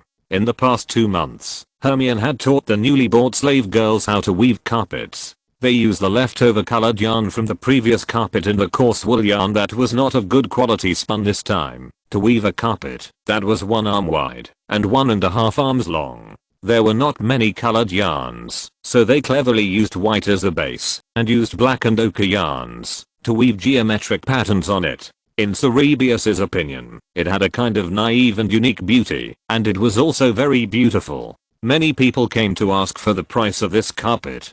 Gangira saw that Cerberus was very careful about the timing and the target of the sale, and did not just pick the highest bidder. She thought he was picky, and did not agree privately. Cerberus was very happy. Gangira was going to sell on her own, which might affect his pricing plan for the carpet market. He thanked Gangira very much. He forgot to remind Gangira of this before, but Gangira thought of it herself. In addition to the carpets, Gangira also bought a lot of linen thread and asked the female slaves to weave a lot of linen cloth. She didn't sell this either. She still remembered the scene when Tryphena made a scene. There were many people in Athens who specialized in linen cloth business. Marcutalis was in military service, and she was not sure whether Cerberus wanted to conflict with these merchants again. But even if he didn't sell it, so many people in the family needed clothes, and weaving it himself could save a lot of money. Cerberus didn't give too much advice on the weaving of carpets at home.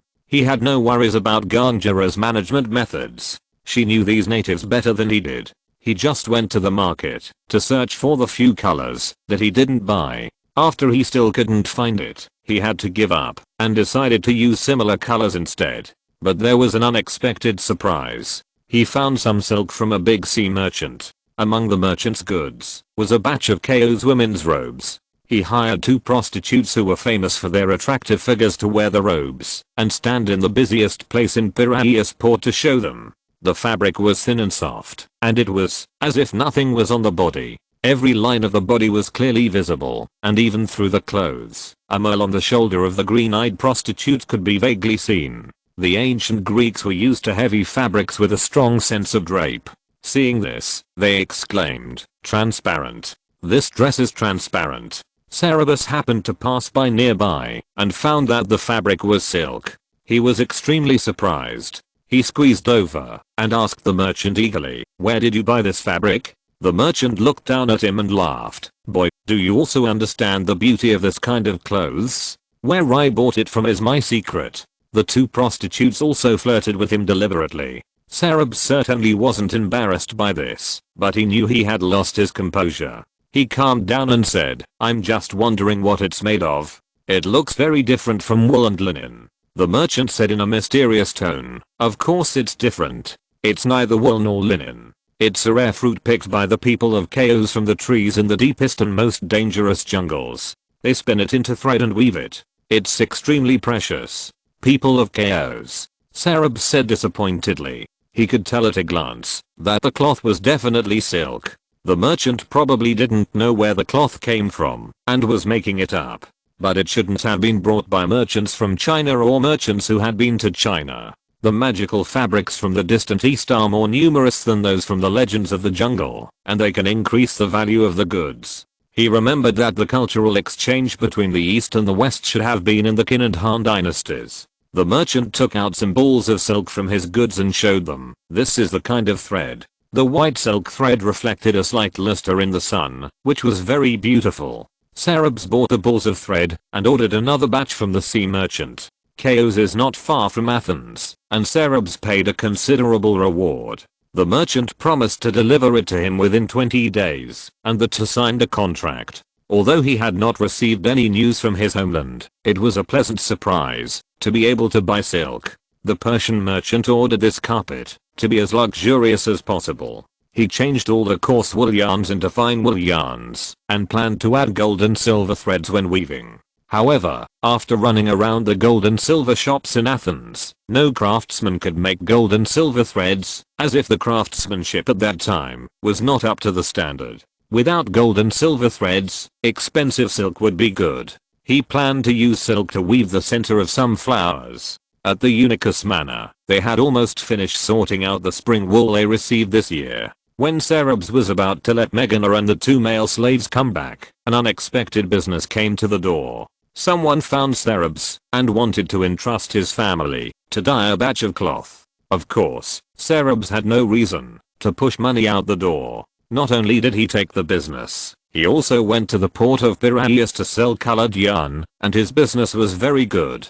Although the profit could not be compared with the cloth and carpet business, it was more than enough to support their daily expenses. Sarabas even soon saved up a small amount of money and planned to build a house on the land near the estuary. Building a house also needs to be registered at the city hall, so he went to find Aristides again. Aristides accompanied him to register and suddenly asked, "Cerebius, do you have any other plans after building this house?" Sarabas said, "Some." "What's the matter?" Aristides asked. "What is it?" Sarabas did not hide it from him and said, "I plan to launch a new fabric." It was the cashmere. Aristides asked again, "What about after that?"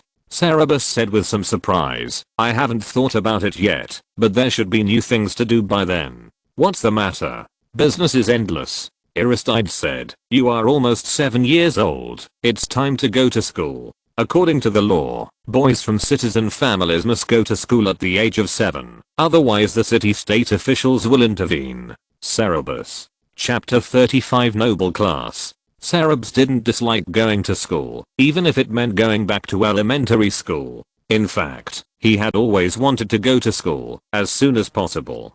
Before crossing over, he didn't know Greek, and of course he didn't understand Greek characters, let alone ancient Greek characters, so he was illiterate in the years since he came here. It's really uncomfortable for a highly educated person to become illiterate. Teachers in Athens don't accept children under the age of 7. He tried to learn their characters by himself, but the grammar of ancient Greek is too complicated, and the vocabulary is too many and too detailed. He only learned the 24 letters and some simple words and phrases that appear repeatedly on the streets and on the lintels of temples, such as the names of temples, shop signs, etc. He is not even 7 years old yet, and he thought that only next year would a teacher be willing to accept him. He said hesitantly, "I thought you could only go to school after you turned 7. Aristides nodded and said, "General teachers do only accept children over 7 years old. Children who are too young don't know how to learn. But you are different. You are much smarter than ordinary children. And this opportunity is rare."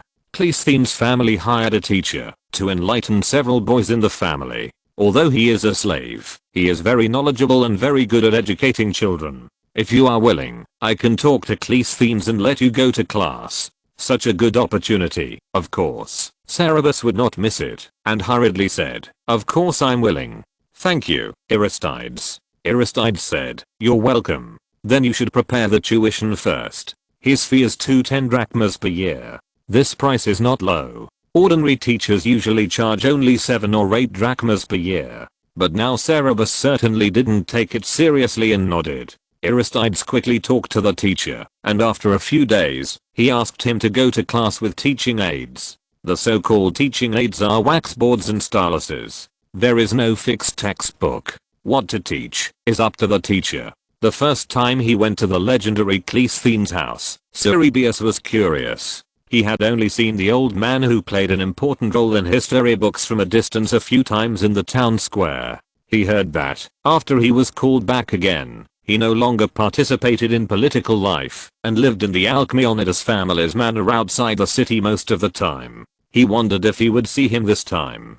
The Alcmeonidas family was very rich and had once built the Temple of Delphi, the most important temple in the Greek world. It was said that in order to please the Pythia, priestess, they paid out of their own pockets to build the temple better than the original design and replaced the white stone building materials on the front of the temple with expensive marble, which made it famous in Greece. But the Alcmeonidas mansion in Athens was not very luxurious.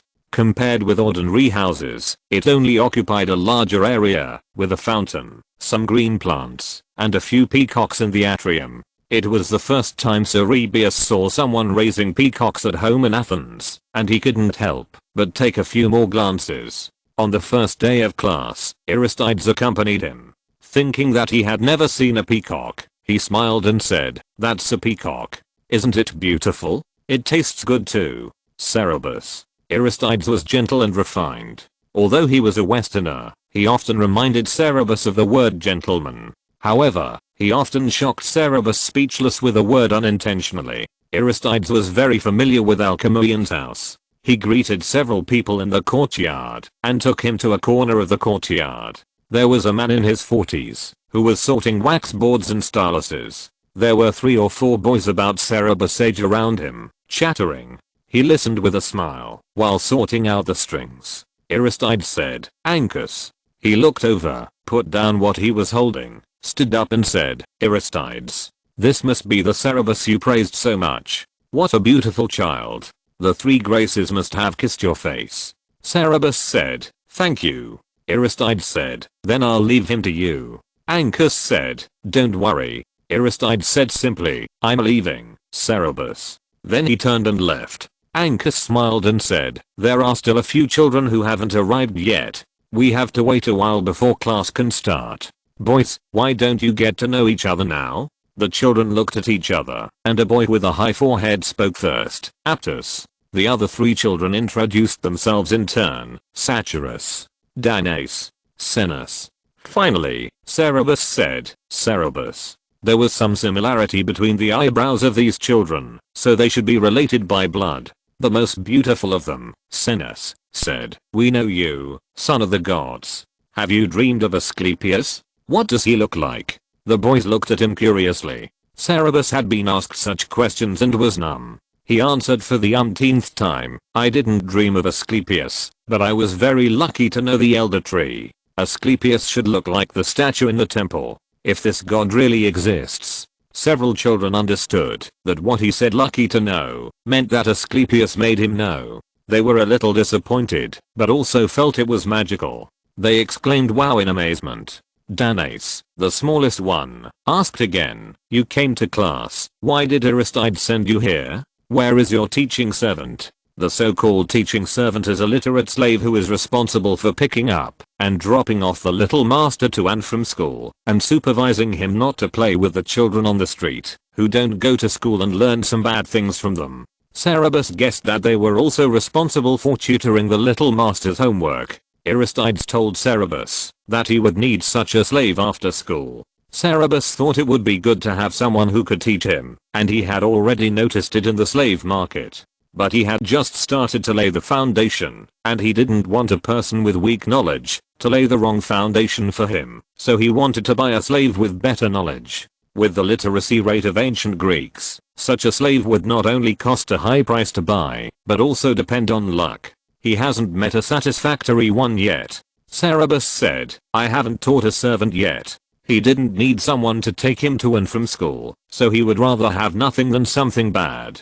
Danes opened his eyes wide in surprise and asked, who will take you home after class? Cerberus said, I will go back by myself. The public security in Athens was not so bad, that the streets were full of Xenodus, and the location of their newly bought house was not bad, not far from here, and the road was still a busy place with people coming and going. Besides, with the example of Xenodus, no one should be blind enough to take advantage of him. The 4 children all looked very uncomfortable with the fact that he didn't have a servant. Aptus said gracefully like a little adult, how can this be? My home is very close to here. Let's go together after class. Let my servant take me home first, and then take you home. Cerberus didn't need such a young child to take care of him, so he quickly declined his kindness. Thank you, but no. My home is also very close to here. I can walk back by myself. Aptus insisted on letting the servant take him, but Cerberus refused firmly. Seeing that they were arguing, Angus smiled and mediated. Okay, boys, how about the teacher taking Cerberus home after class? Look, you have a new friend. The 5 looked at the door, and sure enough, another boy of their age came over accompanied by an adult. The adult accompanying him should be the servant. After approaching them, the man handed the wax board and stylus in his hand to the boy and left. The boy knew everyone except Cerberus, and they greeted each other. Aptus then introduced the boy to Cerberus. His name was Tobias. He was not from the Alcmeonidas family, but his father was also a prominent figure in Athens. Cerberus thought that it was not only Aristides who was sent to the small class of Cleisthenes. Sure enough, 5 or 6 more children came one after another. All of them were from extraordinary families. Either their fathers or elders were particularly famous, or their families were particularly rich. Cerberus found that he was sent to an aristocratic class by Aristides. Chapter 36, The Great Primary School Teacher. After the children arrived, Angus stayed for a while, to let them get to know each other. Except for Cerberus, most of the children's families were old friends, so they knew each other before, so it didn't take long. For some of the children who were particularly shy, and didn't like to talk, Aptus also enthusiastically introduced them to the children. After that, Angus stood up and clapped his hands and said, okay, boys, everyone is here. I see that you have known each other. You are really a group of good guys. I guess you all know who I am, but I will introduce myself again. I'm your future grammar teacher, Angus. I can't tell who is who among you, so, boys, tell me your names too. He spoke to the children with a very respectful tone and demeanor. The children all liked him in an instant, and rushed to tell him their names. I'm Danes. I'm Kalianus. Every time a child said his name, Angus looked into the child's eyes, and repeated it to show that he remembered it. Cerberus didn't want to be special at this time, so he also said his name. After everyone had reported their names, Angus said sincerely, boys, from today on, you will receive formal education. Your parents sent you to me, and paid me some money, hoping that I could teach you some knowledge. I will teach you some knowledge, but I hope that in the next few years, when we live together, I can teach you how to learn. Because the treasure house of knowledge is endless, no matter how smart the teacher is, he cannot be omniscient. Only when you learn how to learn by yourself, can this treasure house be open to you, and you can use it at will. Boys, each of you is different from others. You have different temperaments, different talents, and different ways of learning. The teacher cannot know everything. He can only teach you to learn, while learning how to teach you to learn. And this requires you to teach the teacher. In the next few years, when we live together, let us learn from each other, and become each other's teachers. After hearing these words, Cerberus had a new respect for this elementary school teacher from more than 2000 years ago. He actually tried to teach students in accordance with their aptitude. Not many teachers could do this more than 2000 years later. After hearing these words, the other children were happy and curious, and responded loudly, great. Angus took advantage of this warm atmosphere, and asked them to take out wax boards and styluses. He taught them one by one how to hold the pen, and how to write the letter A. Cerebus didn't want to play dumb at this time, and with a movement of the pen tip, he fluently wrote in her on the wax board.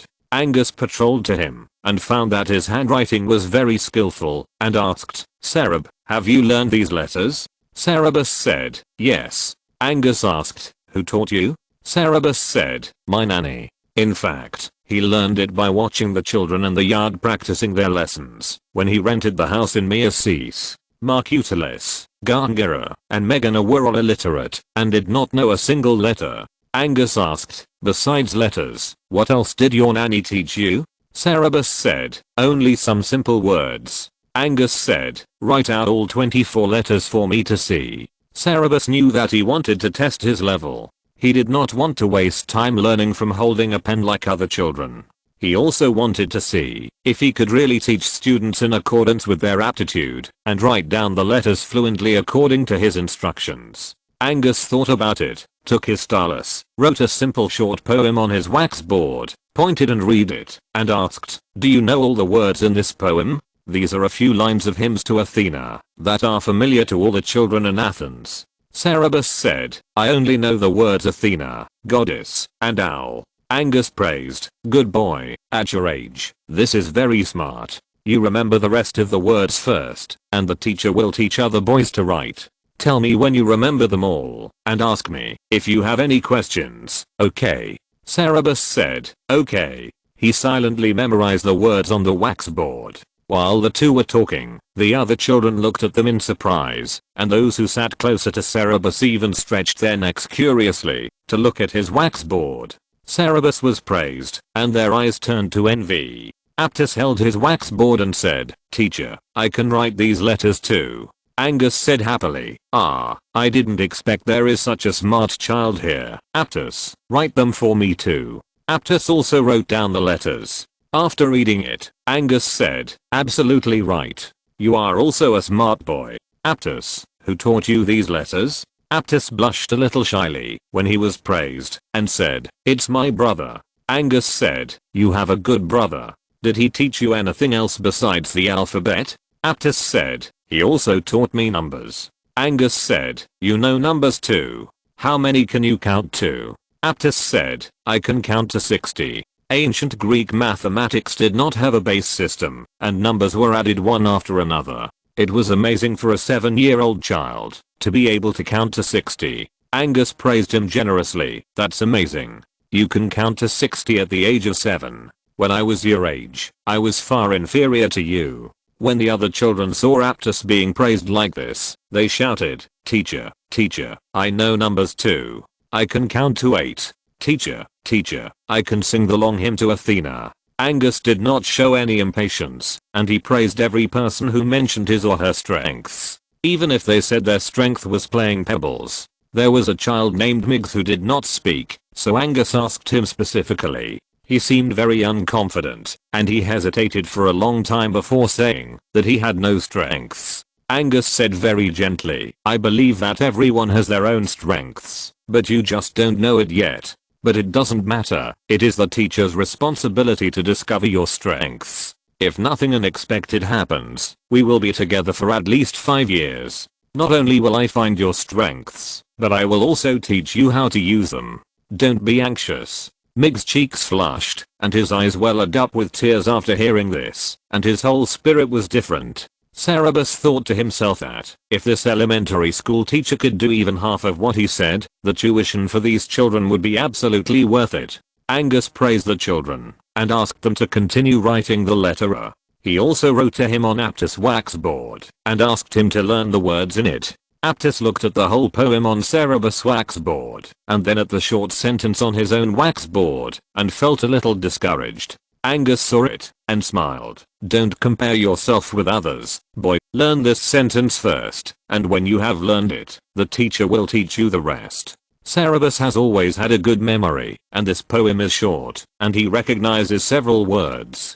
He has memorized them all in a short while. He scraped off Angus's handwriting, closed his eyes and thought about it, and then wrote it out by himself. Angus noticed his actions, came over to look at his wax board, and saw that it was word for word, and he was surprised and happy. He pointed to the verses on the wax board and asked the meaning of several words in shuffled order. He asked him to scrape off the wax board again, read a few words, and asked him to write them out. After making sure that Cerebus had indeed learned them all, he wrote a longer poem on Cerebus' wax board for him to learn. Aptus's expression was stunned at this time, and the other children looked at Cerebus as if he were a monster. Angus reminded, "Boys, write your own words, don't worry about others." They then withdrew their attention. However, it took Aptus some more time to calm down and look at the poem on his wax board. When most of the children learned to write Aptus also learned a poem. Angus praised him, but he did not look happy at all. He looked frustrated and about to cry, because he noticed that Cerebus had learned more than half of the words in the new poem. Angus half knelt on the ground and looked at him at eye level and said in a low and soft voice, "Aptus, look at me. Do you remember what I just said to you? Don't compare yourself with others. Don't compare yourself with others, only compare yourself with yourself. Have you learned one more poem than before class? This is already amazing." Aptus could have barely held back, but when Angus said this, his tears fell all of a sudden, and he choked and said, "But Cerebus has learned more." Angus said, "Aptus, if Cerebus was not here today, and the other children only learned to write but you were the only one who learned a line of poetry, would you be very proud and very proud?" Aptus thought for a moment and hesitated. I can't. That shouldn't be the case." Angus asked, "Why?" Aptus said, "Because people should be humble, and pride and complacency will bring disaster." Angus said, "Yes, people should be humble. But today you are sad, because someone learned it faster than you. How arrogant is this behavior? You think you should be the smartest among all people, and even no one among the 7 sages, dares to have such an idea." Aptus was a little ashamed, and lowered his head. Angus hugged him and said, "Don't compare yourself with others, compare yourself with yourself, okay? If you can do better every day than the day before, it will be very very amazing." Aptus nodded shyly. Angus let him go, stood up and said to the other children, "The same goes for you, boys. I will not compare you with other children, and you don't have to compare with other children. But I hope that you can compare yourself with yesterday every day, and be better than yesterday every day. I have always believed that defeating others is nothing, and the person who can defeat himself is the most powerful. I hope that all my students can be powerful people. Can you do it?" This did not sound very difficult, and the children answered confidently, "Yes." Angus said happily, "Well, as long as you can do this, you will definitely become great people in the future. I hope that you can not only become great people, but also become people that I admire. This will be the greatest honor of my life." Cerebus now felt that this elementary school teacher was a bit amazing, and he also understood why Aristides wanted to put him in his class. He was not teaching, he was educating people. Thinking of his identity as a slave, Cerebus was in awe. 7 Sages of Ancient Greece. Chapter 37, String School. After teaching all the children how to write the letter R, Angus saw that the sun had already moved a lot to the west, and announced the end of get out of class. The children still had music lessons before dinner, but they were not here, so they had to leave. The children reluctantly said goodbye to Angus, left Christine's house, and walked to the harp school accompanied by their respective servants. It might have been discussed in advance, they all applied to the same harp school, including Cerebus. This school was chosen by Aristides for him, and the teacher was the famous harp player Synopsis. If it weren't for Aristides' face, Cerebus, the son of a newly prosperous small baker, might not have the honor to be admitted. After half a day of studying together, the boys became closer, and the children with more compatible personalities walked together. Aptus seemed to have a high prestige among these children. In addition to the 3 boys who were related to him by blood, there were several children around them. Cerebus made Aptus cry because of his outstanding performance in the morning, and he was implicitly excluded and no one paid attention to him. Of course, Cerebus didn't care about the rejection of these children whose ages were in the single digits. In fact, he thought it was just right. Like all men, he didn't like children, and he was relieved that these children didn't bother him.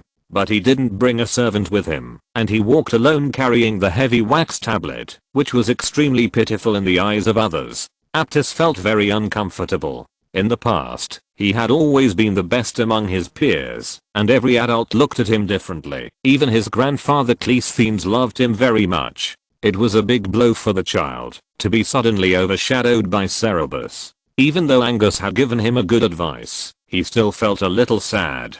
But he didn't want to see Cerberus being rejected like this because of him. He heard Aristides say that Cerberus's father was just a small trader, not a famous person. Seeing that Cerberus didn't bring a servant, he thought that his family was poor and couldn't afford a servant. He wanted to ask his servant to help him get things, but he opened his mouth several times. But before he could say it, he arrived at the harp school. Unlike Angus, Chalcis was not a slave, but he was not an Athenian either. Unless an Athenian was extremely poor, no one would become a teacher. He was from Corcyra and was a free man living in Athens. He was very famous, and everyone in Athens rushed to send their children to him for teaching. Therefore, he taught not only Cerberus and others, but many other children.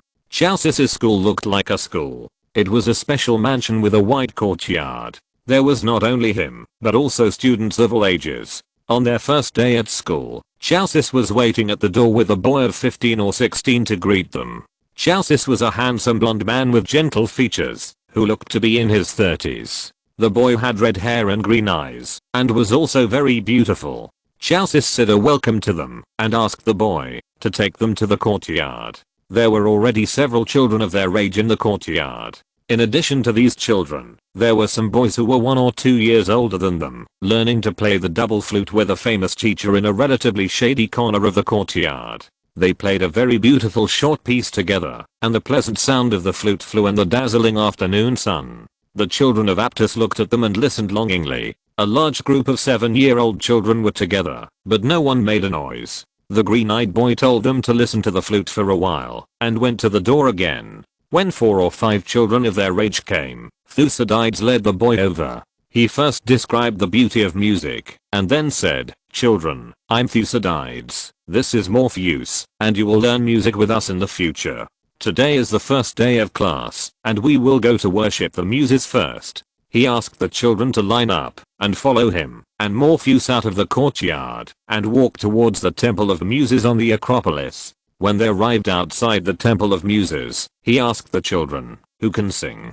The children were eager to show off and rushed to say, "Me, me." He asked each of them to sing a sentence and picked out the most moving voice of Thucydides to go with him to the holy spring in front of the temple to wash their hands. Then he took an olive branch from an olive tree not far away, let Cernus hold it in his hand, and led the children into the temple first, and prayed to the statue of the Muses in front of the altar. He said one sentence during the prayer, and the children said one sentence. The general idea was to ask the Muses, who lived on Mount Olympus, and were in charge of music, to give them musical talent, so that they could have beautiful voices and nimble fingers, sing like larks, and play beautiful music. After the prayer, the olive branch was offered as a sacrifice on the altar.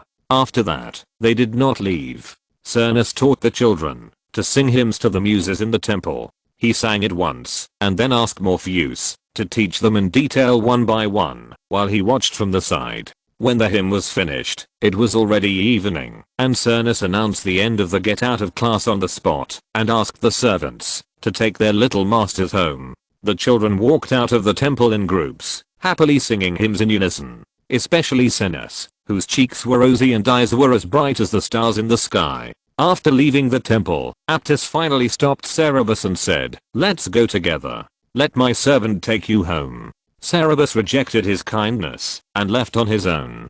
Danaus already disliked Cerberus because of Aptus' tears, and he said pooh indignantly, "You don't know what's good for you. He's just the son of a small baker. Why are you so proud?" Aptus stopped Danaus and said, "Danaus, don't be rude. Maybe he really doesn't need help. I'm meddling." Cernus was originally very excited because he had made a big splash today, but he was a little unhappy because of this little episode. He said, "Brother, you can't be so good-tempered. I think he is from a poor family and has no education. Let's ignore him in the future." Aptus looked at him reproachfully and said, "Cernus, you can't talk like that. He is a child favored by the god of medicine. How could he be like what you said?" Cernus pouted unhappily. Aptus knew that his brother was being unfair to him, so he praised him again. Synopsis. You sang so beautifully today. No one can compare to you. You are amazing. Synopsis' expression turned from cloudy to sunny, and he became happy again. Danis did not speak again, and took this opportunity to exchange glances with other classmates. The next day, when he went to Christine's house for grammar class, Cerberus was excluded even more. Except for Aptus, no child talked to him. Cerberus still didn't care. He didn't even notice it. He didn't like talking to children in the first place. It was more in line with his heart that no children talked to him. This made those children angry. After class, when they walked to the harp school together, a child pretended to be careless and deliberately bumped into him, knocking the wax board in his hand off, and the wax board fell to the ground. The child said in a very insincere tone, sorry, I didn't mean it. He said the words of apology, but his face was full of provocation. Cerberus raised an eyebrow, thinking in surprise and amusement, is he bullied in school? He couldn't give in at this time. He said, it's okay, just compensate me with a new wax board. The child said fiercely, you didn't hold the wax board properly, why do you want me to pay? Cerberus said, if it was me who didn't hold it properly, why did you apologize to me just now? Can't you afford it? If you can't afford it, just say I'm sorry, I broke your wax board, but I can't afford it. I forgive you too, and don't want you to pay. The child said angrily, who can't afford it? After saying that, he was stunned for a moment, remembering that he was deliberately causing trouble for him, not arguing with him about whether he could afford to pay or not, and suddenly reached out to push Cerberus, trying to push him down. Cerberus reacted quickly and stepped aside, and he pushed nothing, and fell to the ground. The child was stunned, and burst into tears. Another child, Callius, shouted, he bullied Morse, hit him, and took the lead to rush towards Cerberus. In addition to the 4 children of Cleisthenes, other children also gathered around Cerberus. Cerberus paid much attention to physical exercise, after he suffered a great loss at the hands of Xenodus, and also picked up the self-defense skills he learned in his previous life. But his body was only 6 years old after all, and it was still troublesome to be surrounded. He frowned and chose a direction to rush over, and knocked down several children neatly. The ground was muddy, and it didn't hurt much, except that his clothes were dirty, but the result was too unexpected. Several children were dumbfounded. Morse stopped crying for a while. Aptus was entangled by Synopsis, and walked at the back, to whisper all the way, and didn't pay attention to what happened in front. When he heard the noise and rushed over, the children had already fallen to the ground. Seeing this scene, he asked in surprise, what happened? Danis and Satyrus witnessed the whole process. Danis was also surprised. He paused and said, you saw it. This baker's son beat people, and knocked down so many people. As soon as these words came out, Cerberus immediately understood who was behind the scene. He looked at Danis with a smile. Aptus was skeptical. He felt that Cerberus did not look like a troublemaker. Besides, why would he beat people for no reason? And he beat so many people alone. But it was also a fact that so many people were lying on the ground. He was a little confused. Who beat who? A clear boy's voice sounded not far away. I saw it with my own eyes. These people beat one person with so many people. If they can't beat him, do they still want to accuse him? The boy was about the same age as them. He said as he approached, and there were 3 or 4 children of the same age around him, all with mocking expressions on their faces. When they approached, Cerberus recognized that they were all children who entered the string school on the same day as them. Danis, Synopsis, and Satyrus saw that they all had hostile expressions on their faces, and Aptus's face changed. The children who fell all got up and stood behind Aptus and the other 3. The boy imitated a few lines of dialogue vividly. I'm sorry, I didn't mean it.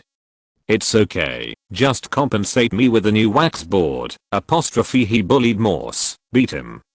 The course of events was clear at a glance. The people on Aptus' side blushed and turned pale, and Aptus looked at his companions reproachfully. The boy said to Cerberus, I know you, the son of God. Your father is just a small businessman. Why do you want to walk with these noble sons? They look down on you, and only bully you. If you were not good at fighting, you would have been bullied so badly today. If you're listening to this novel on a channel other than Fanfic World, it means they downloaded and uploaded it without effort. We cordially invite you to visit our channel, Mundo Fanfic Novelos. There you'll find the original version of this story and you can explore many other novels of various genres. We're waiting for you to immerse yourself in a world of incredible novels. Chapter 38, Children Fighting.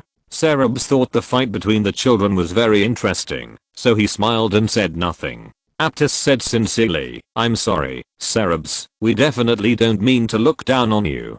They are just too naughty. I will talk to them, and I promise that this kind of thing will not happen again in the future." The boy said maliciously, "Do you believe what he said, the son of God? Just now his cousin called you the son of a baker." Danae said angrily, "Chrysippus, isn't your father a noble?" Chrysippus said, "My father is only a double bull level citizen, unlike your fathers who are all 500 bucket level and knight level. Besides, he has always taught me to stand on the side of the people, and he himself does so." Danae said, "What do you mean by standing on the side of the people? Your father and his people are lazy people who just want to get something for nothing. Our wealth is hard earned. Why should we share it with you?" Cerebs thought to himself, it seems that the parents of these children have talked about their political ideas and enemies in front of them. Who are you calling a lazy guy? My father is still working in the vineyards. How dare you say that the wealth of your people is earned through hard work? Let's not talk about others, just Callias, who doesn't know how your grandfather made his fortune. He learned about Solon's debt forgiveness in advance and borrowed a large sum of money from others. Solon forgave the debt, he became rich, but the person who lent him the money went bankrupt. Cerebus didn't expect that the children's quarrel would reveal such explosive gossip, and looked at the child named Callias with interest. He was the son of the rich man Callias, and had the same name as his father. All the children looked at Callias, his face flushed red, and he shouted, "What nonsense are you talking about? My grandfather didn't do that." But this story is very famous in Athens, and almost all the children know it. Even the children on their side looked a little strange. Callias was angry and rushed towards Chrysippus with his head down, trying to knock him on the butt. Chrysippus dodged quickly, and he didn't hit anyone. He simply punched a child who was nearby. The child was caught off guard and was hit. Chrysippus was furious and said, "Your grandfather did such a bad thing, and you don't allow others to talk about it?" He rushed over and started fighting with him. The 4 or 5 children with him joined in the fight. Aptus was horrified and shouted, "Don't fight." He ran forward and tried to pull them apart. The children on his side also ran over, but not to stop the fight, but under the leadership of Danae, the group and Chrysippus children started fighting. Cerebus watched in surprise as the children turned into a mess in the blink of an eye. Aptus was very angry and said, "Danae, Saturnus, Tibias, what are you doing?" The children ignored him, so he called out to his and his brother's servants, Abi, Winus, "Pull them apart." Except for Cerebus, each of these children had a servant.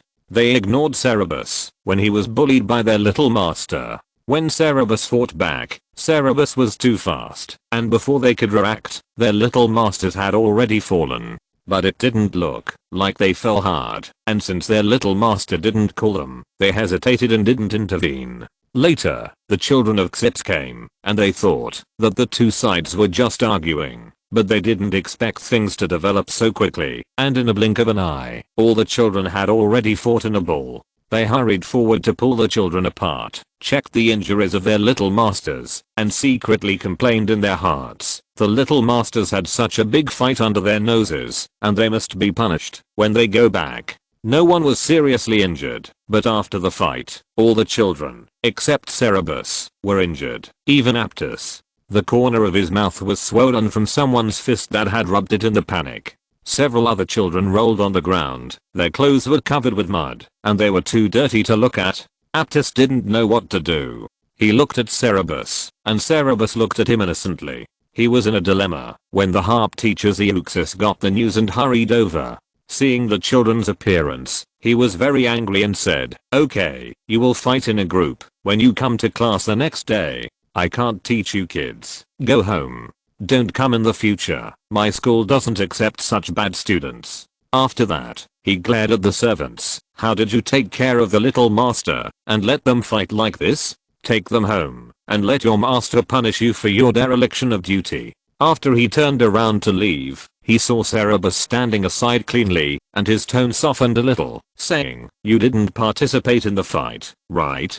Come to school with me." The children were afraid of teachers, especially when Zeuxis threatened to not want them anymore. They were all scared. Cernus, who loved music, was so scared that he wanted to cry. Hearing Zeuxis asking Cerberus to go with him, he glared at Cerberus fiercely with tears in his eyes. The children on the side of Chrysippus also looked at him unkindly. Cerberus looked at the children and smiled. "No, teacher. Actually, I also participated in the fight, but I was not hit." Zeuxis became even angrier, looked at him coldly, and turned away. The children's hostility towards Cerberus disappeared after this, both Aptus and Chrysippus. Danaus said with a smile, "You are an honest man, Cerberus. We will not bully you in the future." Cerberus smiled and said, "Thank you very much." Chrysippus frowned, with a worried expression on his face, obviously worried about how to explain the expulsion from the string school when he returned. But after hearing what Danaus said, he still continued, "It is unwise for you to do this, Cerberus. You shouldn't have been blamed by your father, and now Zeuxis doesn't want you anymore. We all have to find a new school. If you can't find a school for a while, come to me. My father has a good relationship with many musicians. I will ask him to help you find one." Aptus said, "Don't worry, Chrysippus. Cerberus was expelled because of our people. I will be responsible for helping him find a new school." Chrysippus snorted and said, "That's best. Cerberus, we are leaving. If the school he finds for you is not good, you can come to me again." After that, he left with his companions. Aptus said to Cerberus seriously, "Cerberus, you don't have to worry. This is all Danaus' fault. We are going to a lyre school, and the school will not be bad." Danaus said confidently, "Don't worry, Cerberus, the school we go to will not be bad." The other children looked panicked, but they also tried their best to be friendly to Cerberus. People on both sides inexplicably began to compete to comfort and please Cerberus. Cerberus knew that it was impossible for Theseus to offend so many Athenian dignitaries at once, and he really drove them all away, just to teach them a lesson, but he said nothing. They should be taught a lesson, otherwise there will be a big uproar. However, although it was just a lesson, he was the one sent to school by Aristides. His father was still in the military, and Aristides was still the head, so this matter was bound to alarm him. Cerberus thought about it, and took the initiative to find Aristides. It was not polite to let him know about this from others. He went to Aristides' house, and learned that Aristides went to the city hall. After finding the town hall, Aristides was talking to a middle-aged man in the square, looking a little serious. He stood in the distance and waited. After a while, Aristides found him, walked over in surprise and asked, "Cerberus, why are you here?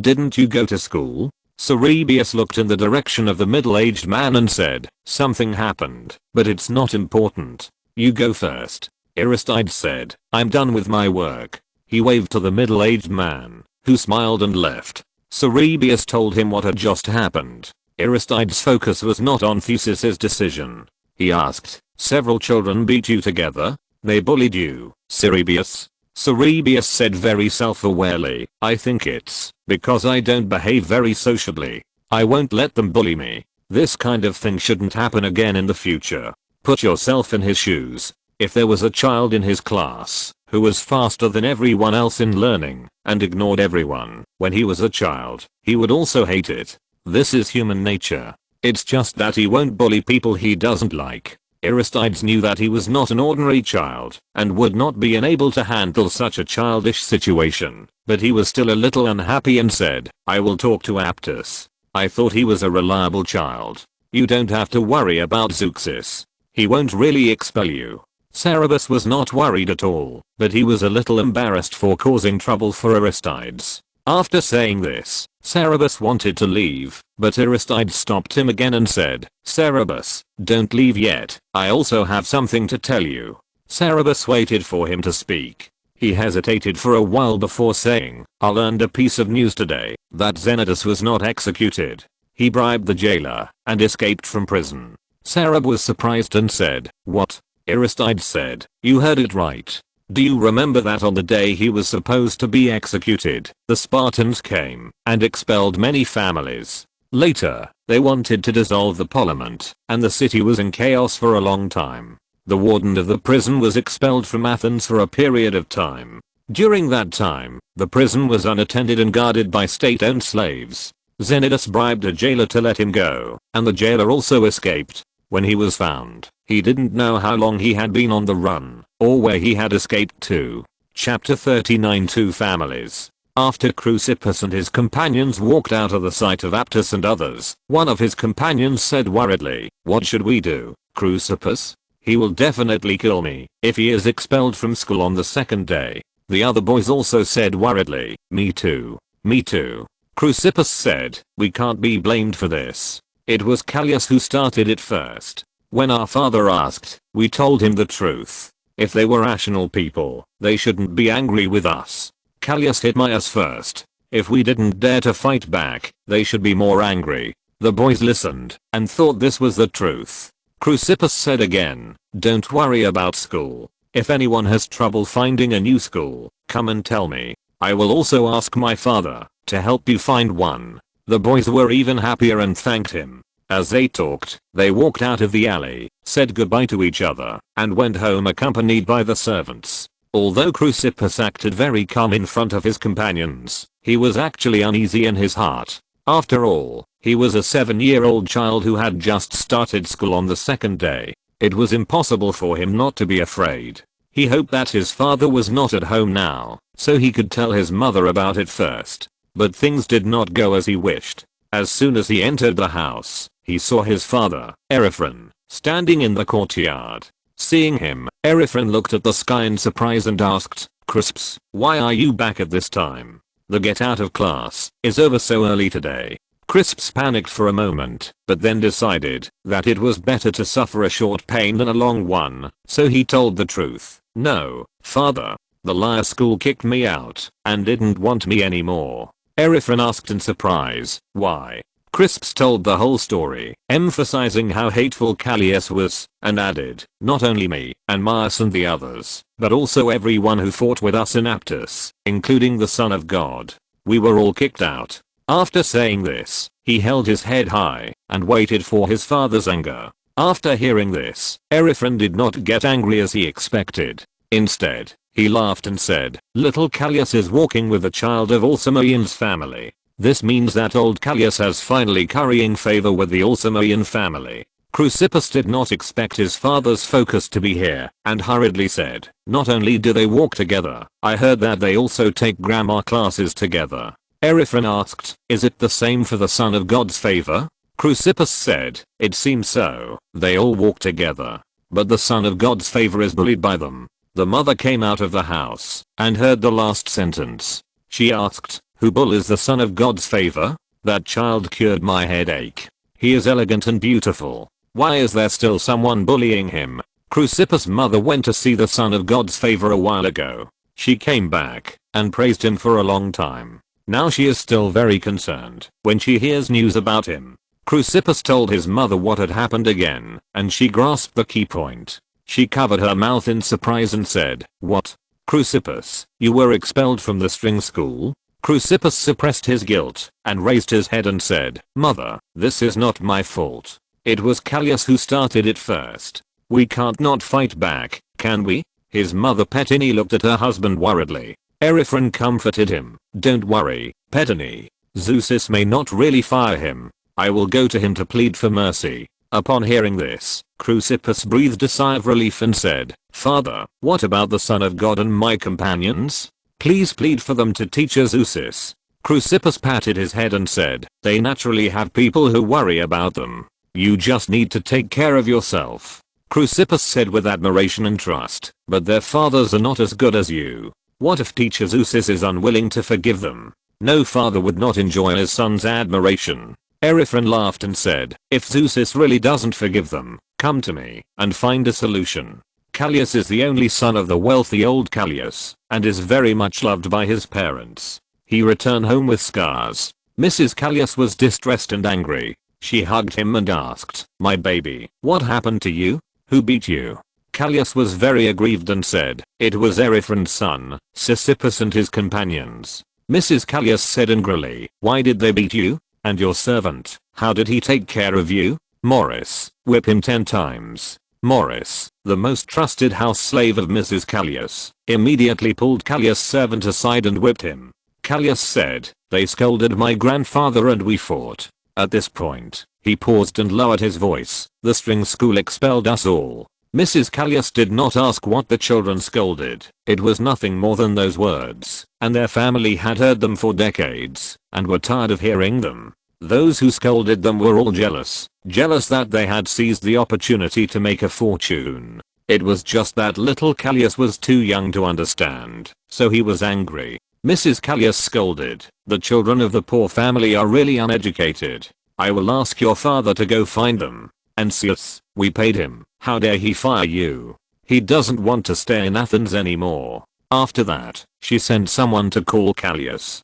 Callias was playing with a newly bought beautiful female slave from Chaos in the room. He heard that his son was bullied and hurried out. He asked what happened and asked the servant who had been beaten to tell him what happened. He was not angry at all. He comforted his son and said that he didn't need to worry, and then hurried out. Old Callias didn't come back until late at night. When he came back, Callias was already asleep and his wife was still waiting for him. As soon as he entered the house, his wife came up to him and asked, "Why did you take so long?" Old Callias smelled of alcohol and said a little drunkenly, "You heard that the children of Alcmaeon were also expelled. I went to Lamonius, Aptus' father's house first, and then went to Theseus's house with them." His wife asked, "What did Theseus say?" Old Callias said, "How dare a foreigner really offend Alcmaeon's family? He just wanted to scare the children."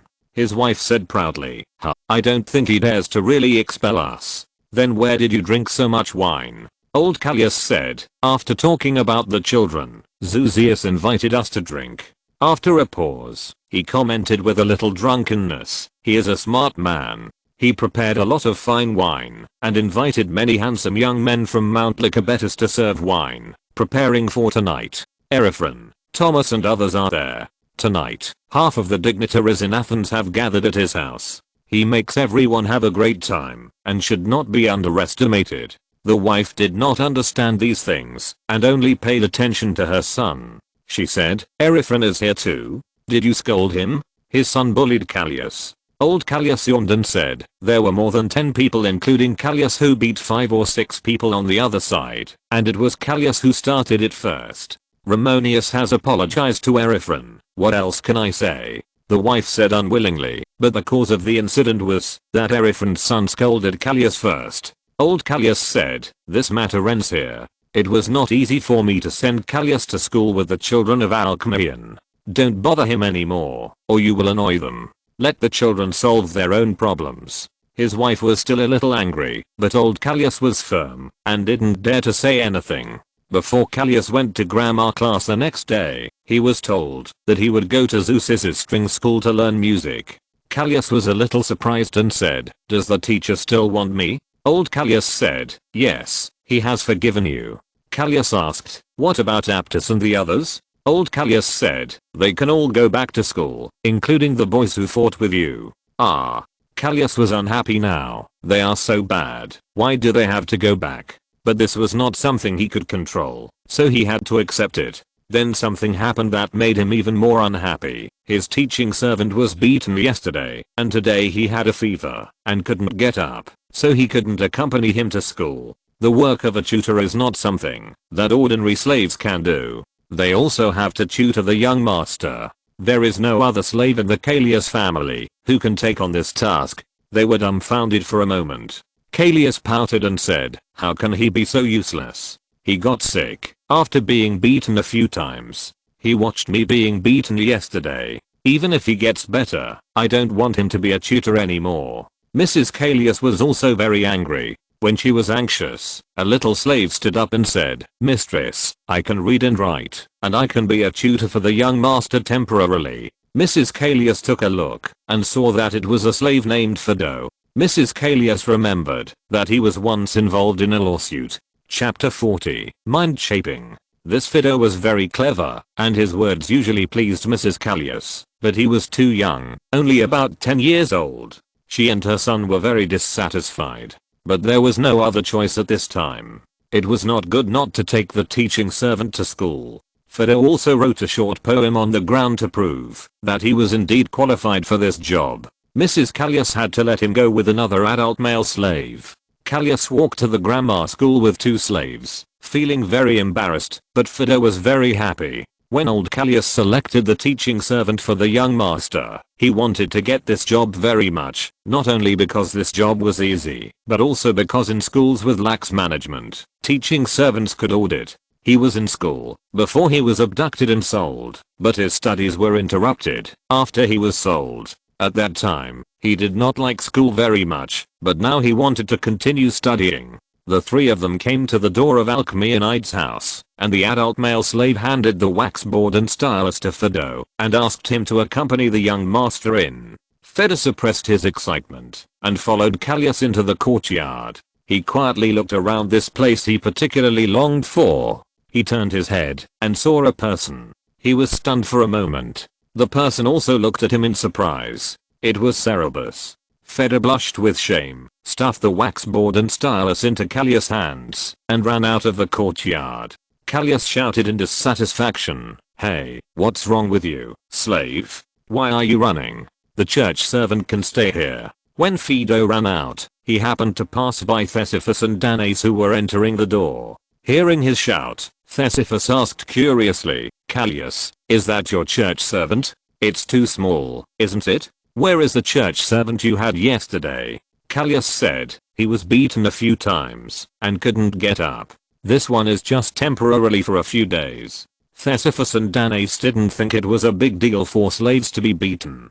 Danae laughed and said, "Is it because of our fight? The church servants of Thesephus and I were also beaten. You see they are fine. Your church servant is too weak." Callias said angrily, "I must replace him." They talked about their own topics and didn't notice that Fido and Cerberus were staring at each other. Cerberus paused, sat down next to a green plant with few people, and opened a new wax board to review what he learned yesterday. He didn't mean to blame Fido for perjury. Fido was a child of 10 years old, and his younger sister was being held hostage. What could he do? He would not embarrass a child. But Fido seemed to feel very guilty and kept avoiding him. It was time for class. Angus clapped his hands and said, "It's time for class, boys." The children scattered in the courtyard gathered around him. Angus smiled and said, "I heard that you did something big together yesterday." The children lowered their heads and dared not say a word. Angus called out his name, "Aptus, I didn't hear everything. Can you tell me in detail what happened?" Aptus said ashamedly, "We had a conflict with Chrysippus and others on the way to the harp school and fought." Angus asked patiently, "Why did you have a conflict?" Aptus said, "Because they scolded us." "Why did they scold you?" Angus asked again. Aptus said, "They thought we bullied Cerberus." Edis interrupted, "They are meddling in other people's business. We didn't bully Cerberus." "Right, Cerberus." Before Cerberus spoke, the other children rushed to answer for him. Yes, we didn't bully him." Angus said, "Oh. Then why did they have such a misunderstanding?" Aptus was silent and said, "They didn't misunderstand. We bullied Cerberus. Several people beat him alone. But we didn't beat him." The other children shut up. Angus asked, "Why did you bully Cerberus?" Aptus said, "Thesephus and I were walking at the end and didn't see what happened. It seems that it was because Morse broke Cerberus's wax board." Angus asked Edis and others, "Morse broke Cerberus's wax board. Why did you still beat Cerberus?" Edis couldn't be fooled and said reluctantly, "We deliberately made trouble for Cerberus at that time. We thought he was too proud and annoying. But we have reconciled now." Angus looked at Cerberus. Cerberus didn't want to argue about these children's affairs anymore and wanted to end the topic as soon as possible, so he also said, "Yes, we have reconciled." Angus observed that the expressions of Danae and other children towards Cerberus were indeed not as hostile as the previous 2 days. He smiled and said, "That's great. With this gain, your fight was not in vain. But I hope that this kind of thing won't happen again next time. Now we will officially start the class." Today's class is grammar class again. After Angus assigned new learning content to Cerebus and Aptus, he began to teach other children to learn the second letter of the alphabet. They had a half-day math class yesterday. Cerebus didn't show any special performance, but in fact, after listening patiently for a while, he was thinking about how to skip all math classes in the future. After all, grammar classes are still helpful to him, but math classes are really meaningless. It's just that after class, Angus seemed to be in a hurry to leave for something, and he didn't have time to tell Angus. After Angus finished explaining to other children, he came to check on Cerebus and Aptus's learning situation. He checked Aptus' progress first, explained it to him again, and then came to check on Cerebus. After checking Cerebus's homework, he pointed to a corner and said to Cerebus, "Cerebus, let's go to a quiet place over there.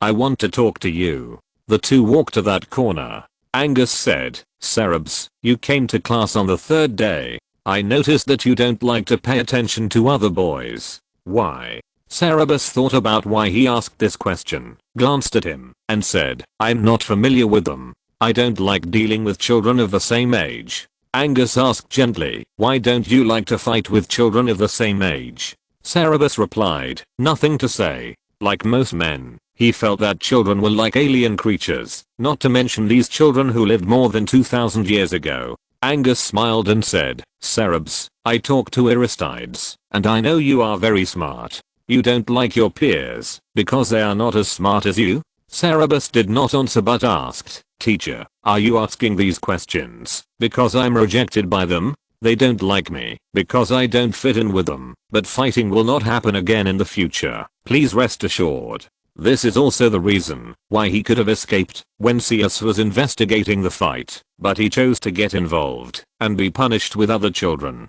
Of course, it was not for the sake of loyalty, but to exchange for peace in the future. This move would allow the people of Edison Crucipus to quickly classify him as one of their own, and even if he still had some unsociable behavior, he would generally not be targeted deliberately. He was not afraid of being targeted by children, but these troubles could be avoided. Angus shook his head and said disapprovingly, "Cerebus, although you are very smart, I still suggest that you be patient and get along well with your companions. Aesop has a fable that says, for an immature teenager, bad companions play a much greater role than good teachers."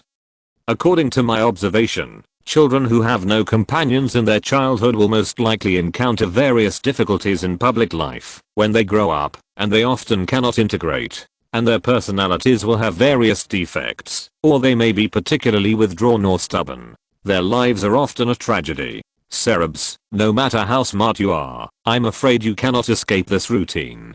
Learning to get along with your companions is a very important part of growing up, no less than seeking knowledge. It cannot be omitted.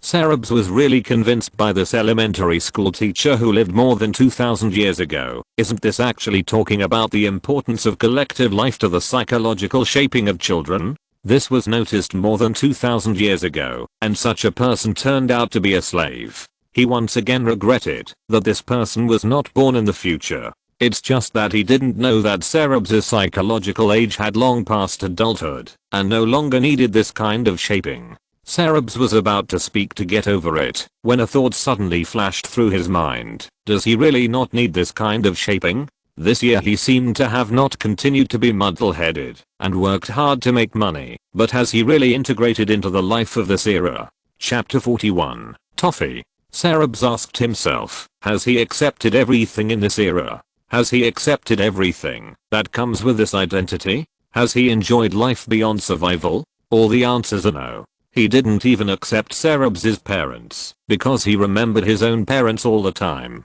If his father treated him like Marcutulus treated Cerebus, would he not be sad or angry, and would he be stingy with any feelings except some contempt?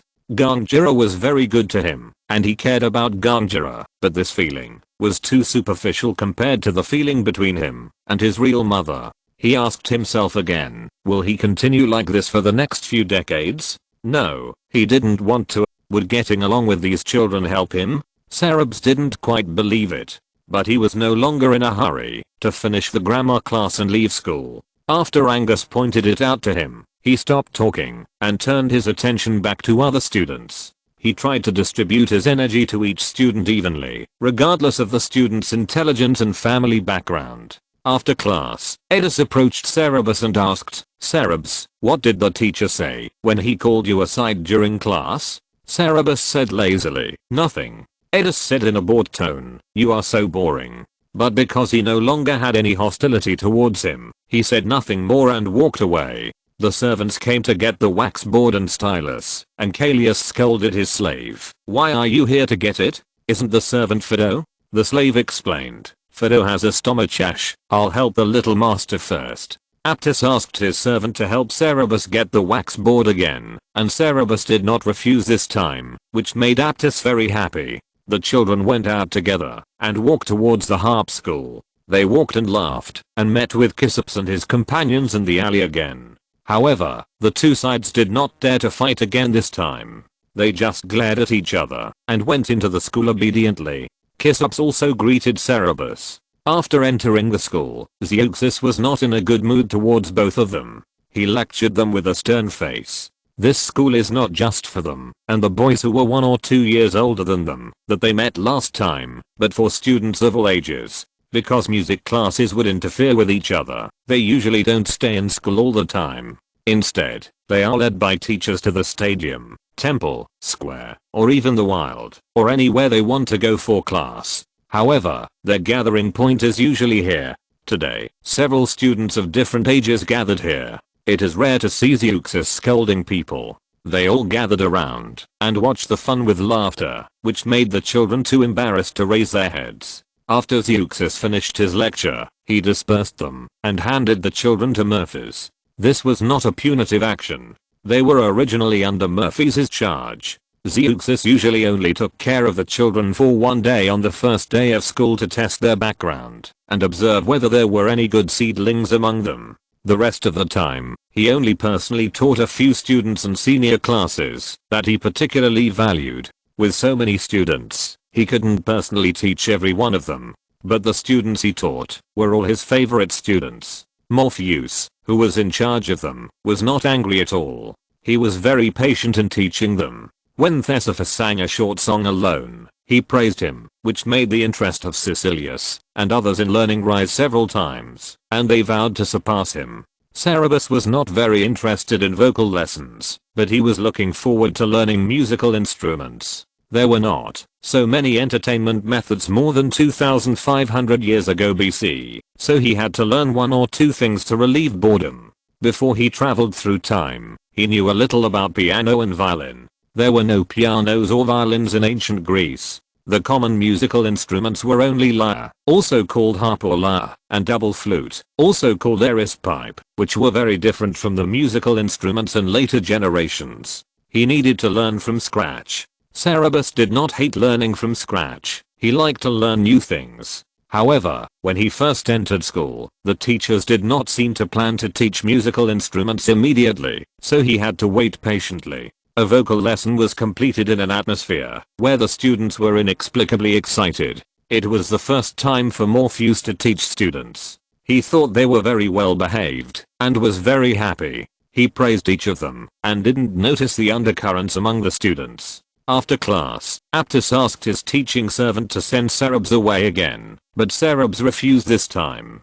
During class, Xips's attempt to suppress Aptus was unsuccessful, but after class, he was not affected by the mode of failure at all. He greeted Cerebus happily. "Cerebus, it's still early before dark. Let's go play pebbles together?" Cerebus refused without any discrimination. "No, I want to go home." He was about to leave with the wax board. Ceresippus stopped him and said, "What's the matter with going home so early? If you don't like playing pebbles, let's play something else." Ceresippus walked around him and said coldly, "I don't want to play anything." He hugged Ceresippus' neck from behind and said, "Then let's go to the Acropolis to play." Ceresippus tried to dodge but failed. He couldn't pull his hand away and finally showed a helpless look. "Is this kid a sticky candy?" He stopped and said word by word, "I want to go home." Ceresippus asked curiously, "What are you doing going home so early?" Ceresippus said, "I'm hungry. I want to go home to eat." He was telling the truth. Athenians usually have 2 meals a day. These children eat 1 meal before school and 1 meal after school. The classes are continuous throughout the day. This made him very uncomfortable. He always felt that he had missed a meal. Xerxes was choked and didn't believe this reason. He looked at the sky and said, "But the sun hasn't set yet." The Athenians had dinner very late, and some families would eat until late at night. How could they eat so early? Cerberus' face turned cold, and he forced his hands apart and wanted to leave. For some reason, Xerxes was unusually interested in him. He chased after him and said, "Then I will go to your house with you. We will play together after you finish your meal." After that, he waved to his companions and followed Cerberus. The group of Edus, his original companions, Aptus and others who had been watching them unkindly since he invited Cerberus to play together were stunned by his shameless entanglement and watched him leave with Cerberus. Cerberus had no choice but to drag his tail home. He was asked countless questions along the way. No matter how cold his attitude was, it couldn't extinguish his enthusiasm. He was also stopped by 2 women who asked him to touch and heal his illness. When he got home, he felt exhausted physically and mentally. Gangira and Megana were very happy because he brought a friend of the same age to play at home for the first time. Xips was very polite in front of the elders, and there was no trace of the lazy look on the road. When Cerberus got home, Megana had prepared dinner for him according to his habit, which was fish, eggs, bread and oatmeal porridge with raisins. Gangira invited Xips to eat together, and Xips generously agreed and praised the richness. While the two were eating, Xips whispered, "Cerberus, I wronged you. It turns out that your family really eats at this time, and the food is so good. How happy. But why doesn't your mother eat with us?" Cerberus didn't bother to pay attention to him.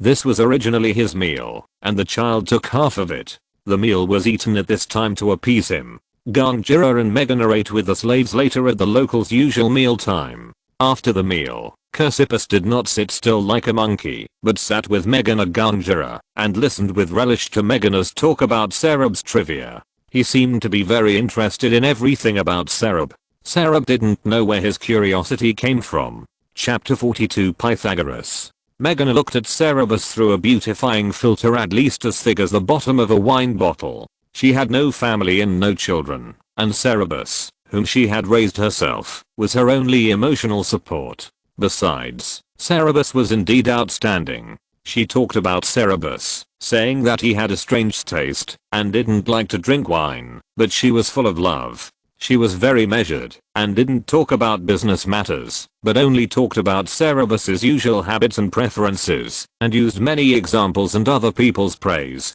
to prove how smart and likable Cerberus was. After praising for a while, she asked about school again. Xerxes said something, and she listened with relish. During the time, Xerxes tried to talk about their fight, saying that Cerberus was bullied by classmates in the grammar school, and was warned by Cerberus with his eyes. Xerxes played at Cerberus's house until dark before going back. Before leaving, Megana stuffed him with many snacks that children like, and invited him to come and play next time. His eyes narrowed with joy and he agreed immediately. He also made an appointment with Megana to come tomorrow. Cerberus's cold face could not stop them from making their own appointment. After Xerxes left, Megana persuaded Cerberus to make more friends of the same age. Even Gangira agreed. Cerberus had no temper at all.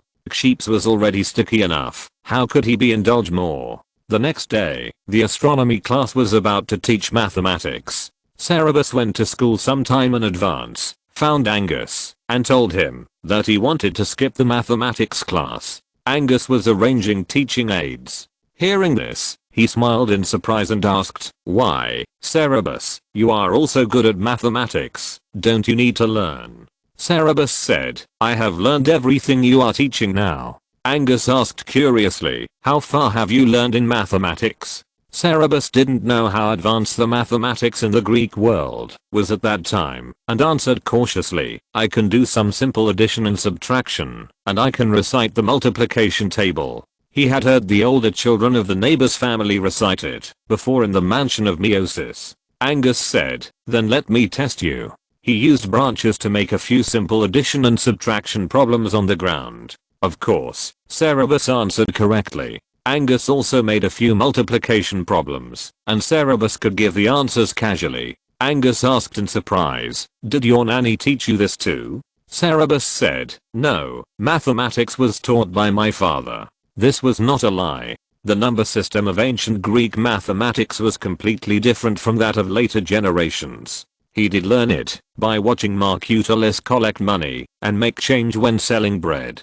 Angus wanted to see his true level, so he gave him a few more complicated mixed operations. Although Cerebus was more accustomed to using a calculator in later generations, his mental arithmetic skills were also good, and he also gave the answers. Seeing that he didn't need to use his fingers or pebbles, and seemed to be able to get the answers to complex mixed operations at a glance, Angus thought he was just guessing. After calculating for a long time, he got the same number as him, and asked in disbelief, "Can your father calculate as fast as you?" Cerebus said, "My father can't calculate as fast as me." Angus sighed, "I think there are few people in the world who can calculate faster than you. Is the difference between God's favorite and mortals so big? I know that some people are born smarter than others, and I have always been conceited that I'm a smart person, but compared with you, it seems like a lame donkey meets a good horse." He looked very frustrated, and Cerebus didn't know how to explain, so he had to say, "I'm sorry."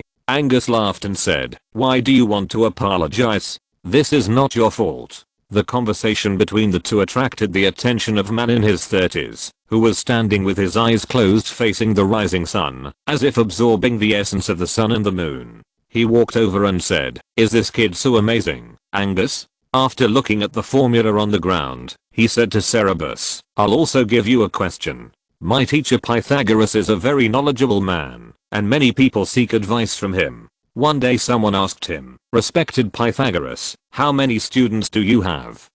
He replied, 'There are so many students in total. Half of them are studying mathematics, a quarter are studying music, 1/7 are silent, and there are 3 women.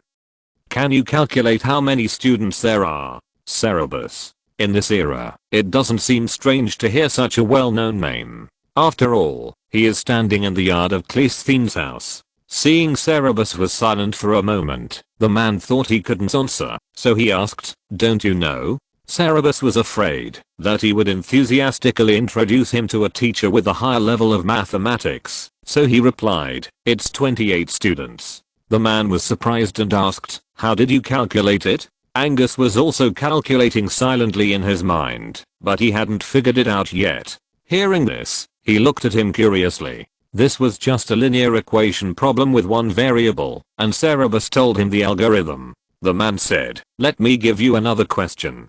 There was a slave who loved to steal things. One day he was caught by his master. The master had something to do, and was in a hurry to go out. He pointed to the 7 pillars in the front row of the main hall of the temple and said angrily, 'Listen to me. You count from the pillar on the left, count to the last pillar, and then count back, and repeat this until you count to 1000. Then you can stop. When I come back, you have to tell me which pillar you stopped at from the left.'" "Which pillar will the slave stop at?" Cerebus thought for a moment and replied, "The 4th one." The man asked, "How did you figure this out?" Cerebus said, "After removing the first group, there are 12 numbers in a group. The first group has 13 numbers, so 1000 minus 13 equals 987 numbers. A group of 12 numbers can be divided into 82 groups of 03 numbers. Adding the first group, it falls exactly on the first pillar on the left, and adding 3 is the 4th pillar. This problem is not difficult to calculate, but Cerebus's calculation speed is amazing, not to mention that he is only 7 years old." The man and Angus were a little stunned. The man stared at him and suddenly asked, "Boy, are you willing to be my student?" Cerebus. Why didn't he dodge it? Angus laughed and scolded, "Natus, don't drag my students into your weird school." The man, Natus, said, "What's so weird about our school? Boy, your talent in mathematics is unmatched. My teacher Pythagoras is the smartest man in the world. He has the memory of his previous 4 lives. Only he is qualified to teach you. But he is now far away in Clotho, Sicily. You become my student and I will teach you first. When the next sailing season comes, I will take you to his school to study." Angus thought he was unreliable and said, I don't think your knowledge of mathematics is deeper than his. Natus, what can you teach him? Not to eat beans, not to touch white roosters, not to break bread, and not to step over the bolt. 1. Natus said angrily, any sect has various taboos. Although my knowledge is limited, our school has mastered the most profound mathematical knowledge. Numbers are the origin of all things. This boy has such a talent. Maybe he can solve the mystery of the origin? Cerberus knew that his talent in mathematics was just average compared to that of a true genius, and he did not think that numbers were the origin of all things. He said, I'm sorry, I'm not interested in mathematics and I don't want to leave Athens. Nathus thought he did not understand the meaning of the origin of all things, and said, do you know what it means to master the secret of the origin of all things? If you can master it, maybe you will have the power of God. Angus said angrily, this child is only 7 years old. You can't instill such arrogant ideas in him. Nathus, do you know what you are talking about? Are you going to blaspheme? Get out of here, and don't approach my students again. Although he was a slave, he was very respected in Cleisthene's house. Although Nathus's surname was Alcimianidus, he was actually driven away by him. Cerberus breathed a sigh of relief and asked Angus, can I skip math class? Angus smiled and said, you are better than most Athenians. Of course you can, Cerberus. But you can't listen to Nathus nonsense. You must fear the gods. Nathus has been a little crazy since he joined the Pythagorean school. Cerberus said, I won't. Angus was still a little worried about him and asked, what are you going to do in your free time? Cerberus said vaguely, take care of the family affairs. Angus disagreed and said, children should do what children should do. You should come to school, and I will teach you grammar. I can teach you grammar for the time being. Cerberus also wanted to learn Greek as soon as possible, so he agreed. Soon it was time for class, and Cerberus' classmates found that he didn't even have to attend math class, and the jealousy they had barely suppressed surged again. But at least they didn't bother him this time. The elementary school life of children in ancient Greece was not as exciting as the students in Hogwarts in Harry Potter. Although the children still played and fought, the days were a bit boring for adults. However, the repetitive days passed quickly, day by day, and soon more than a month passed, and it was the month of Metageddon. There was a big celebration in this month, the Apatria festival. There were many festivals in ancient Greece, and more than 50 festivals were celebrated every year. But Cerberus had never participated in festivals before, because every festival was a time when his family's business was particularly busy, and even he was often pulled to help. This year, Marcutulus joined the army, and they did not do the bread business. The New Year's Panathony festival was held shortly before he went to school. The New Year in Athens was different from the New Year's Day in later generations. It was the first new moon day after the summer solstice, and the Panathony festival was in the first month of the year. He went to see it. Although it was not the big Panathony festival that was held every 4 years and celebrated for 6 consecutive days, it was also very grand. People offered sacrifices, participated in sports competitions, and had singing competitions. It was very lively. But Cerberus just walked with Megana for a while in the parade and watched the sports competition and singing competition. This time, the Apatria festival was different. He wanted to participate in it because the string school of Zeus was going to participate in the singing competition. Their small class had to perform a chorus and a solo. It was a great honor to be able to perform at the Panathenaic festival, and the children were very enthusiastic. Chapter 43 Song. Cerberus, have you chosen the song for your solo? Danae asked Cerberus excitedly in the grammar class early in the morning. Zeus attached great importance to this competition and decided on the chorus repertoire early on. It was a large chorus with students from different grades mixed together, divided into several parts. He gathered all the students together for half of the class time every day to personally guide them. But for the solo repertoire, he asked the children to prepare their own songs. After 3 days, they would compete and choose the best one to compete with students from other grades. The winner would represent the school to perform at the festival and compete with other schools. Cerberus said, I've chosen it. He said the name of the song. It was a short song with a simple melody praising the gods. Danae said disdainfully, TSK, this song is too vulgar. But you are not a good singer anyway, so it is useless to choose a better song. My uncle asked the great poet Anacreon's favorite disciple Theseus to write a new poem specially for Sisyphus. It is very beautiful. He will definitely win this competition. Cerberus chose this song just to be perfunctory and said nonchalantly, oh. Danae said, don't you want to listen to it? It was almost time for class, and Cerberus said, I'll listen to it on the day of the competition. But Danae was determined to show off and said, you don't have to wait so long, you can hear it today. Thesiphilo, sing it to him. Thesiphilo looked at them with a blushing face, then clasped his hands in front of his chest, closed his eyes and sang aloud. His voice was sweet and crisp, and the lyrics of the new song were fresh and pleasant. It was about a hedgehog and a fox competing with each other in wits. The content was humorous, the rhyme was beautiful, and the ending was philosophical. It was interesting and pleasant to listen to. Once you hear it, you can't help but smile, and you can't help but listen to it to the end. When he finished singing, all the children were stunned. After a long while, Tibius threw the wax board to the ground roughly with a hint of anger, and smiled half jealously. It seems that there is no need to compete in this game. There is no suspense about who will win. Except for the children of Alcmaeon, the other children were dejected.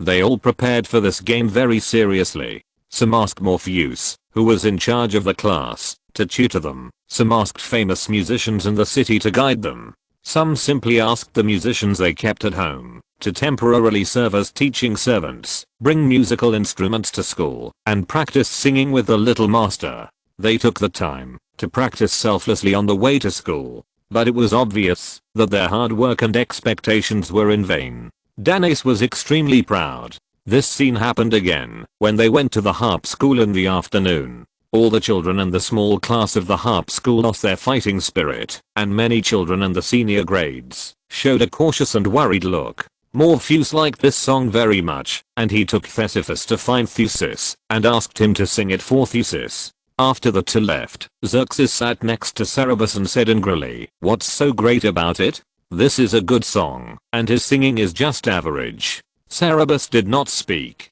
Xerxes said unwillingly, it seems that he has lost the limelight. Look at Danae's proud look. If someone can sing better, it would be better to beat him. Cerberus still ignored him. After more than a month of persistent persuasion, Chrysippus had already understood his temper and didn't care about his indifference at all. He said to himself, why did you choose the ode to Athena, Cerberus? Everyone can sing that song. I chose the war song, which is also very nice. I will sing it for you. You are all descendants of Hercules, be brave. Zeus will not turn your head and ignore you. He not only sang it himself, but also pulled all his friends to perform their programs for Cerberus in turn after singing, and insisted on asking him to comment. Cerberus could not rest, and was annoyed.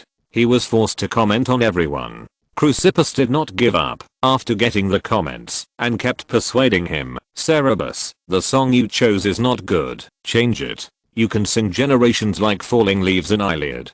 Didn't the teacher praise you for singing this song well? Cerberus really wanted to find a piece of tape to stick his mouth shut. He really didn't understand why Chrysippus was so interested in him. No matter how cold he was, he couldn't repel the enthusiasm of this little ox stick candy. After finally getting through the get out of class, Cerberus almost ran away from the string school because he was afraid that Chrysippus would follow him home again. He even took the initiative to go with Aptus and the others. Aptus was very puzzled by Chrysippus's behavior and asked Cerberus, why does he always pester you? Cerberus said, I also want to know the reason. If he knew the reason, he would definitely change. When he reached the intersection where he and the four brothers of Aptus were to separate, Aptus stopped. Cerberus was about to say goodbye to them. Aptus looked at him and suddenly said, I heard that Chrysippus often goes to your house to play. Can we also go to your house to play? After saying this, he blushed slightly.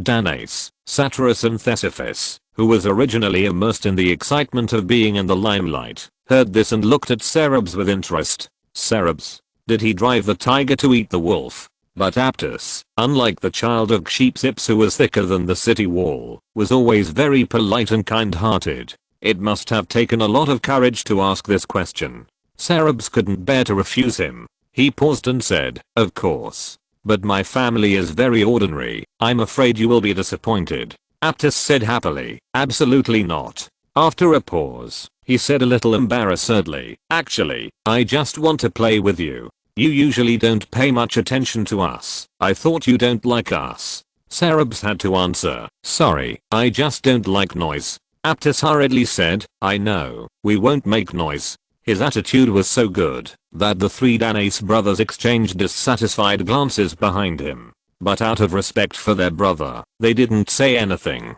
Having said that, Cerebus could only take 4 more children home. Meghana was so happy that she felt that this school was not in vain. Cerebus had no friends of the same age before, and she had always been very worried. She took out many sweet sesame seeds, cakes and other snacks that children like to eat, many of which she bought with her own money, to attract Sisyphus to come and play with Cerebus, and treated the little master's friends like adult guests. The 4 Aptus had never been treated so solemnly. In addition, since Marcutulus was not there, Cerebus was the eldest in the family, so they had a lot of freedom. Although they didn't play much, they still felt very happy. Even the 3 Danaes forgot their brother's overly humble attitude towards the son of the merchant. The 4 children played at Cerebus's house for a long time and returned happily. When they went to school the next day, the 3 Danaes were much more friendly to Cerebus. But fortunately, the 4 of them and Aptus were not as noisy as Sisyphus alone, so Cerebus could still tolerate it. After the chorus training at the harp school in the afternoon, Zeuxis asked the teachers of each class to find a place with their students to practice solos freely in preparation for tomorrow's auditions. If many people sing different songs together, no one can achieve the purpose of practice. Morpheus took the small class to the grove next to the Acropolis, where it was cool and quiet. When they arrived at the grove, he asked the students to disperse and find a place to practice freely. If they had any questions, they could ask him for answers at any time. This was exactly what Cerebus wanted. He found a relatively flat place to lie down and take a nap alone, intending to spend the afternoon. The grass was soft and the woods were cool. It was a good place to cool off in the hot summer. When he closed his eyes and was about to fall asleep, a voice suddenly said, "Why are you here? I've been looking for you for a long time." It was Cerebus. Cerebus' sleepiness flew away, and with his eyes closed he asked helplessly, "What do you want me to do?" Chrysippus came over and sat next to him, stared at his face for a while, and asked, "Why don't you practice singing and be lazy here?" Cerebus said, "Are you here to ask me why I don't practice singing?" Chrysippus said, "Of course not. Yesterday I saw you taking the 4 Aptus brothers to your house to play." Cerebus opened his eyes and saw his face full of resentment and accusations of betrayal, and said coldly, "Why can't I invite them to my house to play?" His previous attitude seemed to Chrysippus to be cold and unenthusiastic at most, but this time he was obviously really angry. Chrysippus was a little scared, and then he felt very wronged, saying, "But aren't we on the same side? Why did you let them go to your house to play?" Cerebus also sat up, frowned and looked at him and said, "Who is on your side? Have you forgotten that I'm still in grammar school at Aptus's house?" Chrysippus said anxiously, but, Cerebus warned the child who wanted to cross the line, "I'm free to do whatever I want, Chrysippus." The branches next to him moved, and another child came out and laughed. "Yes, Chrysippus, Cerebus can play with whoever he wants to play with. You are too controlling, aren't you?" It was Danace. He saw Chrysippus walking around, as if he was looking for something, so he secretly followed him. Hearing the conversation just now, Chrysippus was reprimanded by Cerebus mercilessly, and he was very happy, and hurried out to watch the fun. Chrysippus's face changed. Cerebus was really impatient with these children, and asked rudely, "Danace, what are you doing here again?" Danace didn't expect that he would be so rude to him, and his face froze. Just as he was about to say something, a beautiful and ethereal singing voice came and interrupted the stalemate between the 3 people. "The evening star brings back everything that the dawn has spread, brings back the goats, brings back the sheep, and brings the shepherd boy back to his mother." It was dusk at this time, and this song was extremely appropriate and beautiful. Although it was only a few short sentences, and it was an old song, the clear child's voice was full of emotion, and moved the heartstrings, immediately drawing a picture of a shepherd boy and his sheep returning home at dusk in front of everyone's eyes. The singing of Thesephus was rare and innocent and sweet, but it pales in comparison with this song. The three of them held their breath for a long time after hearing him finish singing, before they came back to their senses. Danaus asked with some hostility, "Who is this?" Before Cerberus and Sisyphus answered, the voice lowered its voice again, and sang The Hedgehog and the Fox by Thesephus. The song was not short, and Thesephus had only sung it once in its entirety at the grammar school and the harp school, but this voice could sing it word for word, and it sang much better than Thesephus. Chapter 44, Unexpected Person. Danaus picked up branches and leaves to look for someone, and Cerberus and Sisyphus followed him. The three followed the sound, and found that it was a child in their class, who was usually inconspicuous. The child was sitting on a rock, wearing a wreath of snow-white freesia flowers on his head, and holding a bunch of flowers in his hands, weaving and singing. He was not handsome, but this scene and his singing made him look like an elf in the mountains, forests, and swamps. Cerberus was almost stunned by this scene. But Danaus and Caecilius obviously did not have such feelings. Danaus strode forward, snatched the flowers from his hand, and threw them on the ground, and asked sternly, "Harius, how can you sing this song?" Harius was concentrating on making wreaths, and did not notice their arrival. He was startled, and stood up, and said a little scared and stuttering, "Danaus, I heard Thesephus sing it." Danaus was stunned and asked, "Thesephus only sang it once in the harp school. You remembered it, after listening to it once?" Harius whispered, "It was twice, and he sang it once to Thucydides." Danaus said impatiently, "No matter how many times, you mean you can remember such a long poem, after listening to it once or twice?" Harius said, "Yes, I remember it very quickly." Danaus sneered, "Who would believe this reason?" Harius said anxiously, "It's true." Danaus said, "Oh, then I will recite a poem for you. You listen to it, and recite it back to me." Then he recited a new poem of his father, which was about 50 or 60 lines long, and asked Harius to recite it. Sisyphus hated his arrogant look and stopped him, saying, "Danaus, that's enough." No matter how he learned it, no one stipulated that only your brother can sing that song, right? Danaus was furious and said, "That was a poem written by Tissy specially for my brother. The competition will start the day after tomorrow. What does he want to do by secretly learning this song? Is he going to compete with my brother in the competition?" Seeing that the two were about to quarrel, Harius timidly explained, "I won't sing this song in the competition. I just think it sounds good. I also remember the poem you recited. I will recite it again for you to listen to if there are any mistakes." Then he began to recite it. Cerberus and Sisyphus could not tell the difference, but Danaus could be sure that it was exactly the same. He was stunned.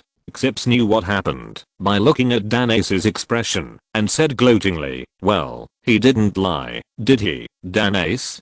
Danaus was shocked by Harius's memory, and after a moment of silence, he said fiercely, "Remember your words. You are not allowed to sing this song in the competition," and turned away. Xips looked at this classmate who was neither from Aptus' group nor from his own group, and who was usually invisible in the class, curiously, and said, "You are amazing, Harius. You sing so well, and have such a good memory. Why didn't I notice you before? Let's play together in the future." Harius's face changed, and he looked a little nervous, and stammered, I.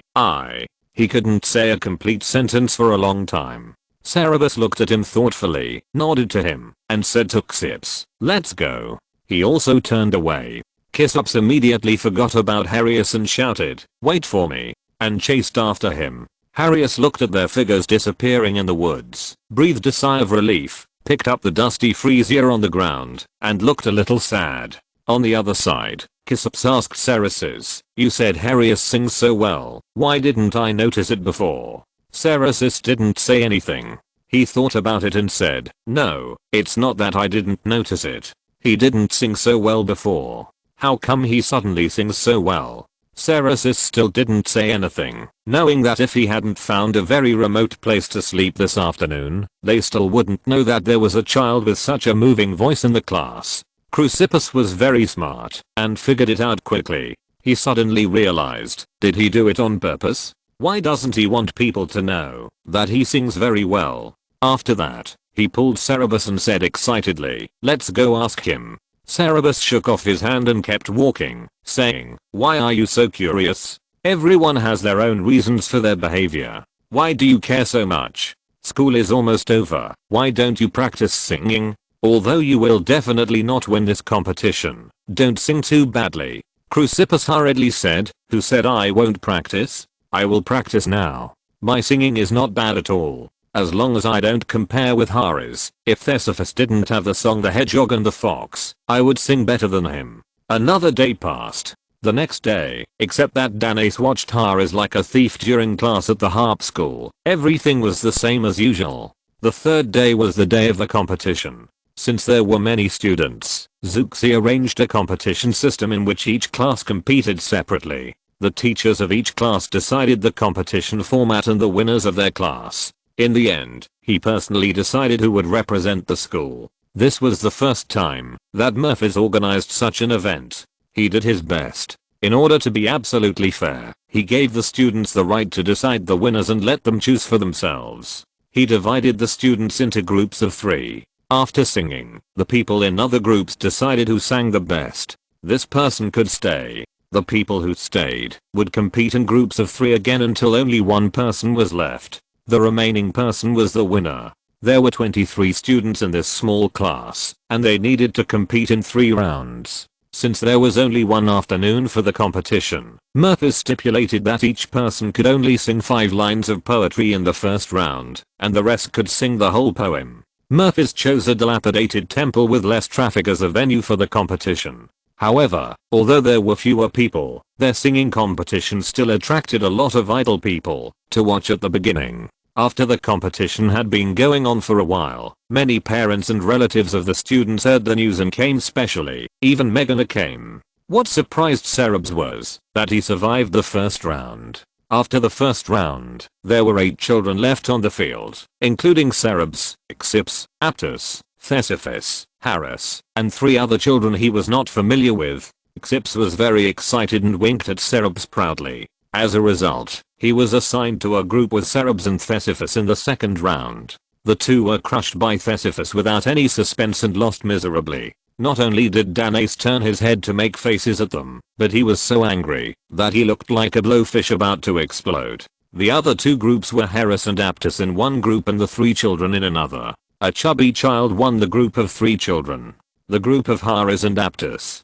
Cerberus originally thought that Haris would still hide his strength, but he sang Ode to the West Wind very seriously. His heavenly voice stunned Morpheus, his classmates, all the onlookers, the commander of the temple priests and their families. There was silence inside and outside the temple. Thesephus' face was pale, and Aptus lost without any suspense. In the last round, the fat boy, Thesephus, and Haris competed. The fat boy's psychological quality was not good, and the song became more and more dry as he sang. Although Thesephus performed exceptionally well and sang more beautifully than ever before, he still did not beat Haris. All the children agreed that Haris sang the best and chose him as the winner. After Morpheus returned to the string school and told the result to Theseus, he did not speak for a long time. In fact, Theseus already had an idea of who to choose from each class to compete. The competition was almost just a formality. This result was far beyond his expectations.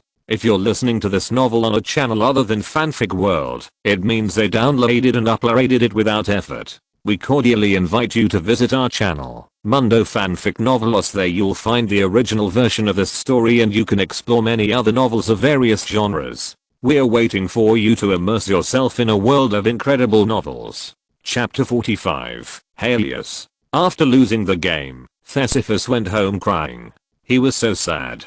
Everyone, including his teachers, classmates, parents, and elders, including himself, thought he would win, but he didn't expect that he would be upset. He originally thought that he could show his singing voice at the celebration, and even his grandfather Christines was looking forward to it. Aptus tried his best to comfort him along the way, but he couldn't stop his tears. When he got home, his eyes were red and swollen like peaches. His parents were surprised and asked him what happened. He cried and told the reason. His father raised his eyebrows, as if he thought it was funny to cry like this for such a small thing. But his mother hugged him in her arms with great heartache and said, "Don't worry, baby, it will be you who will perform at the celebration, not someone else." Aptis and the other two sent him home, and they hadn't left yet. Aptis was a little surprised by what his aunt said.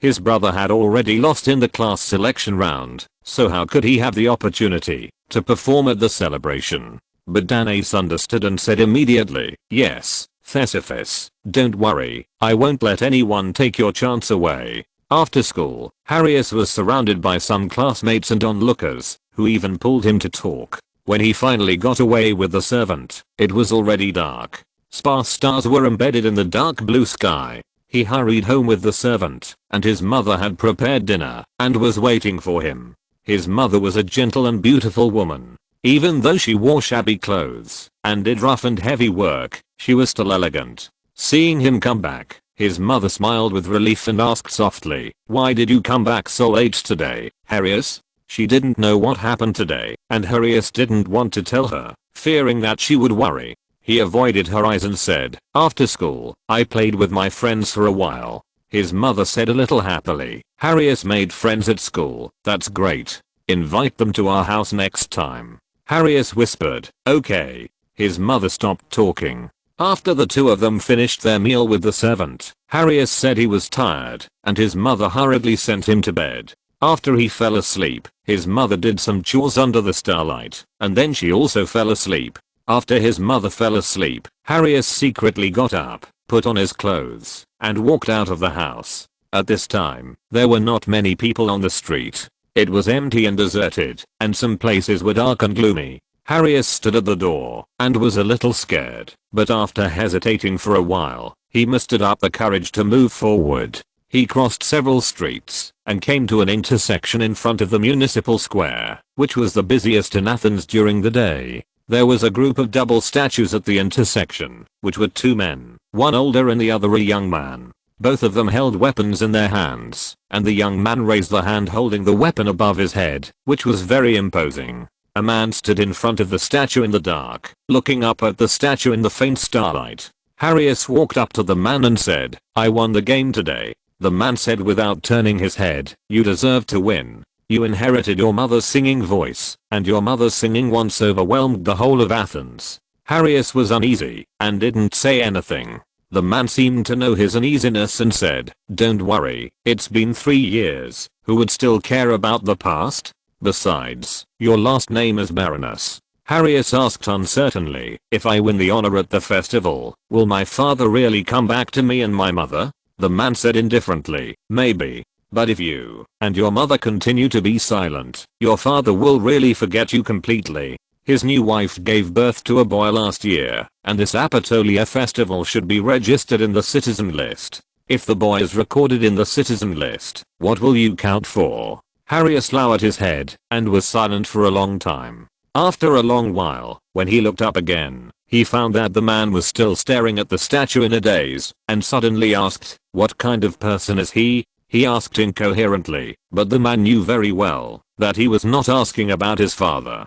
He said, "No matter what kind of person he is, if that incident had not happened, if he were still alive, you and your mother would not be bullied like this. Your mother can hardly afford your tuition, right? She would never have thought that her nephew would not even dare to show his singing in the harp school. If Keynes had not followed Cleisthene's grandson and heard you singing in the woods, even I would not have known that you had this talent." Harius said worriedly, "I may not be able to win the opportunity to perform at the celebration. The boys in the harp school who are older than me have received longer singing training and sing better than me." The man said disdainfully, "Your mother taught you to sing, and you have such a voice. What does it matter if they train for a long time? Theseus plays the lyre tolerably well, but singing, The dark clouds moved quietly, covering the two figures, one big and one small, who were talking in front of the statue. The night passed, and it was another sunny and fine day. After finishing the grammar class, they walked towards the lyre school.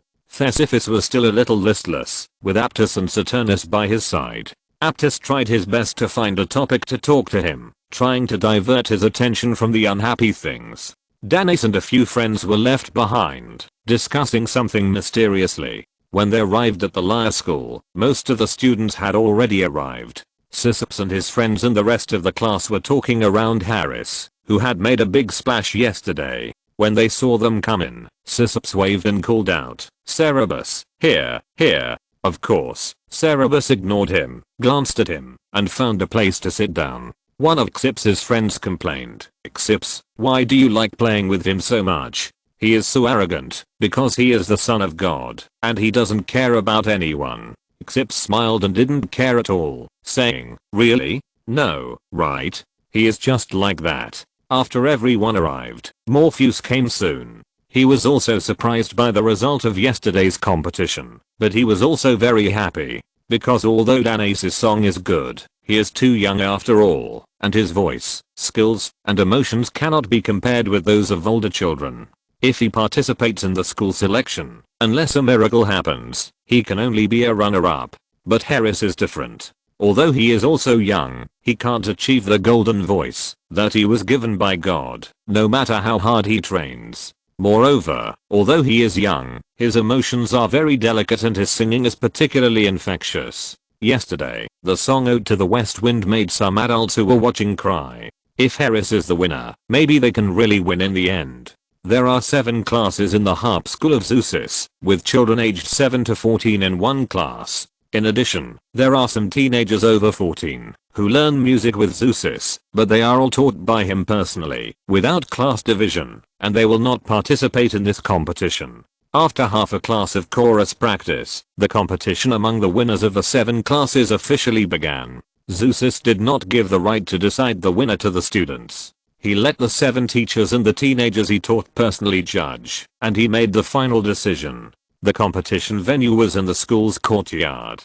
There were not many participants in the competition, and he did not design a 1-round or 2-round competition system. He asked the students to sing one after another according to their age from young to old, and after singing, the judges raised their hands to vote who sang the best. Harris was the first to appear. He was so nervous that his hands and feet were shaking before he went on stage. Except for the children on the side of Aptus, they all patted his shoulders to encourage him. "Harris, sing well, the god of music will bless you. Your singing is so beautiful, you will definitely win." Thesephus bit his lip and looked at him jealously. Zeus looked at Arius with a subtle look. He had already planned who would win the celebration. Thesephus of the Alcmaean family was very much loved by his parents. Although his singing was still a little bit worse, he could make a big splash at the celebration if he made good use of it. It was a good opportunity to get closer to his father. The appearance of this boy disrupted his plan.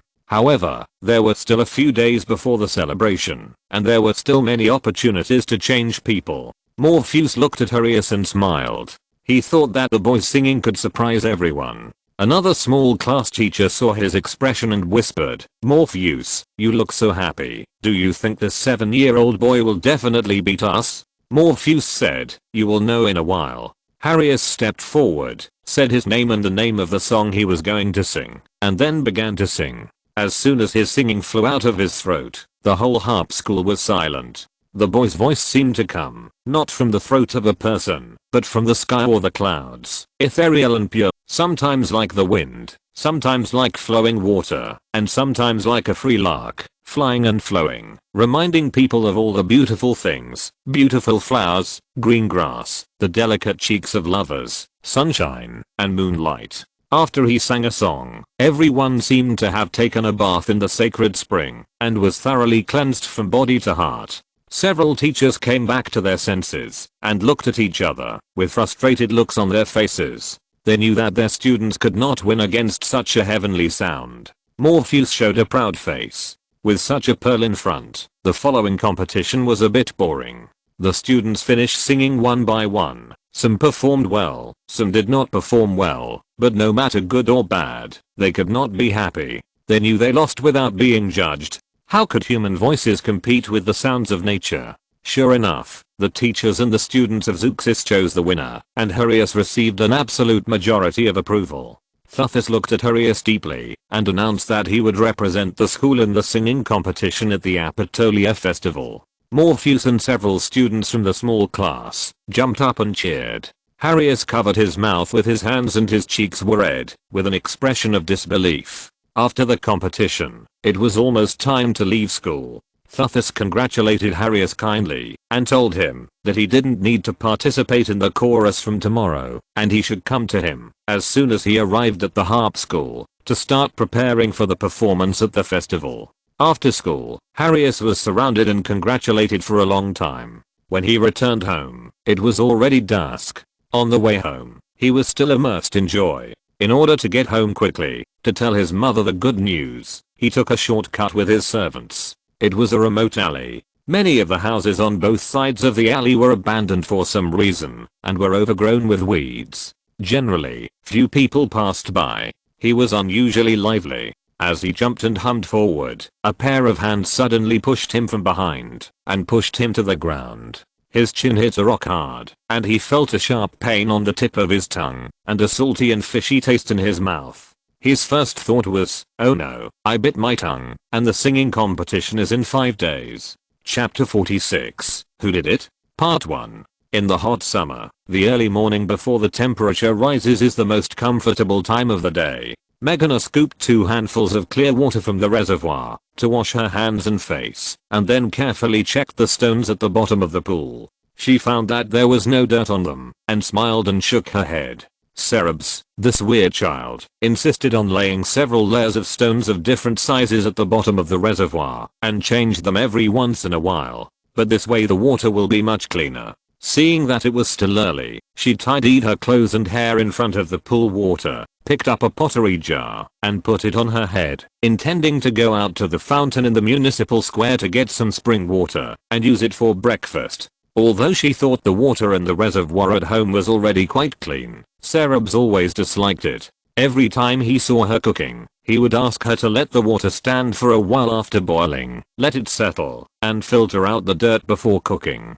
He was not so picky about spring water. Today, she had enough time, so she wanted to get some spring water. When she walked to the door, there was a knock on the door. Few people in Athens visited other people's homes in the morning, so why would someone knock on the door at this time? Meghana put down the jar and asked loudly in surprise, who? A soft female voice said with a little apology, sorry to bother you so early, we want to ask Cereb for help. Meghana understood that they were here to ask Cereb for treatment. But Cereb had not gotten up yet, and she was a little hesitant about whether to open the door. A series of footsteps sounded behind her, and Gangjara walked over and said, open the door, there is no hurry and no one will knock on the door at this time. Cereb has already gotten up. Meghana opened the door, and there was a young mother and son standing outside. The mother's clothes were a little old, but very neat, and she was carrying a basket with a few apples in her hand. The child was about the same age as Cereb, and there was a blood scab on his chin, which was red and swollen. Gangjala invited them in. Her mother handed her the basket and said apologetically, I'm sorry to bother you so early. Gangjala knew Cerebus's principle of accepting gifts, and knew that these apples were nothing, so she took them. Cerebus had washed his face, and was standing by the reservoir. He hadn't wiped the water off his face yet, and water drops rolled down his cheeks. A few strands of wet hair stuck to his forehead, and the contrast between black and white was extremely sharp. He turned his eyes to look at the mother and son. There were also tiny water drops hanging on his long eyelashes, sparkling in the morning light. Seeing who was coming, he wiped his face and asked in surprise, Harris? What's wrong with you? Harris had never seen this always cold classmate like this in more than a month of school. He was a little dazed. He came back to his senses after he was asked by him. His nose was sore and his eyes were full of tears. His mother pulled him to Cerebus and pleaded, Son of God, I heard that you and my son are classmates. Please help him. Yesterday evening on the way home from the harp school, he was pushed down, hit his chin and bit his tongue. He is about to compete in singing at the Apatolia festival. Cerebus frowned and said, push down. His mother's eyes were red, and she said, he was passing by an alley, and a man suddenly caught up with him, pushed him from behind, and made him fall. Cerebus looked at the blood scab on Harris' chin and said to him, "Let me see your tongue." Harris stretched out the tip of his tongue for him to see, with a deep tooth mark on the tip of his tongue. Cerebus thought for a moment and said to Harris's mother, "Madam, I'm not a god. I cannot heal people with just a touch. I can touch him, but if you want to get well soon, you should go see a doctor or go to the temple of the god of medicine and ask the priests if there is any way." Then he gently stroked Harris's wound. Harris and his mother watched him with wide eyes, as if expecting a miracle to happen, such as a flash of light, and the wound would heal immediately. But of course, no miracle happened. Harris's tears fell all of a sudden, and his mother's eyes were also filled with tears. She hugged her son into her arms and gently kissed the top of his head. Cerebus took the apple basket and returned it to her, saying, "I'm sorry, madam, I can't help." Harris and his mother left Cerebus's house with the basket. Harris injured the pain on the tip of his tongue and asked indistinctly, crying, "What should I do, Mom?" His mother gently comforted him, saying, "Don't worry, baby. I heard that the city-state has hired a famous Greek doctor as a public doctor at a high price this year. His medical skills are amazing. Let's go and ask him to see. He will definitely have a way." Harrius said with doubt, "But I'm not a citizen yet. It costs a lot to ask a public doctor to see a doctor. Do we have that much money?" His mother choked and then murmured, "Mom will have a way." But the public doctors and the priests of the temple of the god of medicine could not make Harrius heal immediately. When the harp school resumed classes in the afternoon, Harrius still came with scars. He came to ask for leave. Even if it wasn't for the Apatoria festival a few days later, his tongue was so injured that he couldn't attend the music class. When the children of his companions saw his injury and learned that he might not be able to represent the school in the singing competition of the Apatoria festival, they immediately made a fuss. Danis showed an unconcealed expression of gloating and pride, while Aptus looked at him suspiciously as soon as he learned of Halius's injury. Morpheus was angry and disappointed and asked, "Push down. What happened?" Harrius covered his mouth and refused to speak. His servant answered for him with some shame. "Yesterday evening, I accompanied the little master home. When we passed a remote alley, an unknown man caught up with us from behind and pushed the little master down, causing the little master to be injured. I was walking behind the little master and didn't pay attention. I didn't have time to stop him or catch up with him." Morpheus asked in confusion, "An unknown man? Who could it be? Why did he hurt Harrius?" Cruxippus glanced at Theosiphius and said loudly, "Teacher, it must be to prevent Harrius from participating in the singing competition. Some people are unwilling to lose the competition and want to use this method to prevent Harrius from winning the honor." Morpheus also suspected that the person who hurt Harrius was targeting this competition, but he sneered at Cruxippus's suggestive words, rolled his eyes at him and said, "Don't talk nonsense." He took Harrius to ask for leave from Zeuxi. Zeuxi was also surprised to see Harrius's injury. He asked worriedly, "Your tongue is seriously injured. You can forget about the training these days. Can you still participate in the singing competition at the celebration in 4 days?" Harrius lowered his head and sobbed softly, his little shoulders shrugged, looking very pitiful. Morpheus hugged him angrily and sympathetically, feeling sorry for him, and said, "Teacher, the competition is still several days away. Maybe he will be well by then. Please don't disqualify him immediately, okay?" Zeuxi thought for a while and said, "Okay. Harrius, you go home and rest first. If you recover by then, you can play. But to be safe, I'm also training the other winners, so that they can be substitutes in case of accidents. Morpheus, your class should also choose someone else." At the same time in the atrium, Aptus called Theosiphius to a corner and asked, "Theosiphius, did you ask someone to push Harrius?" Theosiphius said wrongedly, "It wasn't me." Aptus said in disbelief, "If not you, who else could it be? I saw you secretly following Harrius that day." Theosiphius said, "We followed him, but we didn't do it. Someone else did it." Chapter 47. Who did it? Part 2. Aptus said suspiciously, "Someone else?" Danis said, "We followed him that day, hoping to find a chance to beat him up. But before we could do anything, a man we didn't know suddenly pushed him. We saw blood coming out of his mouth, so we ignored him." Aptus murmured, "Who could it be?" He remembered his aunt's promise that night, and his heart sank unconsciously, as if he had swallowed a piece of ice, and he felt very uncomfortable. Compared with that possibility, he would rather it was Danae who did it. Because Danae might be young and ignorant to do such a thing, and he could be educated. But if it was an elder in the family who did such a thing, he really didn't know how to face it. Who could have done it? Zeuxis sent Morpheus and Harius away, and was also thinking about this problem. He was originally considering using some tricks to eliminate Harius from the game, but before he could do anything, this happened. This method is really simple and crude, but it works. No matter who did it, he was spared the trouble. Aptus was preoccupied during the harp lesson that afternoon. After school, he did not go home directly, but went to Thesephus's house with his brothers. The children reported to Thesephus's parents that Thesephus was selected as a candidate for the festival singing competition again, and Thesephus's parents were very surprised. Aptus found another opportunity to talk to his aunt alone. Aunt Danae. Danae said kindly, "What's the matter, Aptus?" Aptus observed her expression and said, "Thesephus was selected as a candidate again, because the boy who was originally selected to sing at the Apatoria festival was pushed down and injured. Did you know about this?" They just said that Thesephus was selected as a candidate again, but did not say the reason. Danae looked a little surprised and said, "I don't know. That boy is so unfortunate. He must be very sad, right?" Aptus couldn't tell whether her surprise was true or false, and nodded and said, "Of course. He went to school to ask for leave today, and his eyes were swollen from crying." Danae shrugged and said, "That's really pitiful. But, Aptus, why are you telling me this?" Aptus hesitated, but decided to ask his doubts. "Did you ask someone to push him?"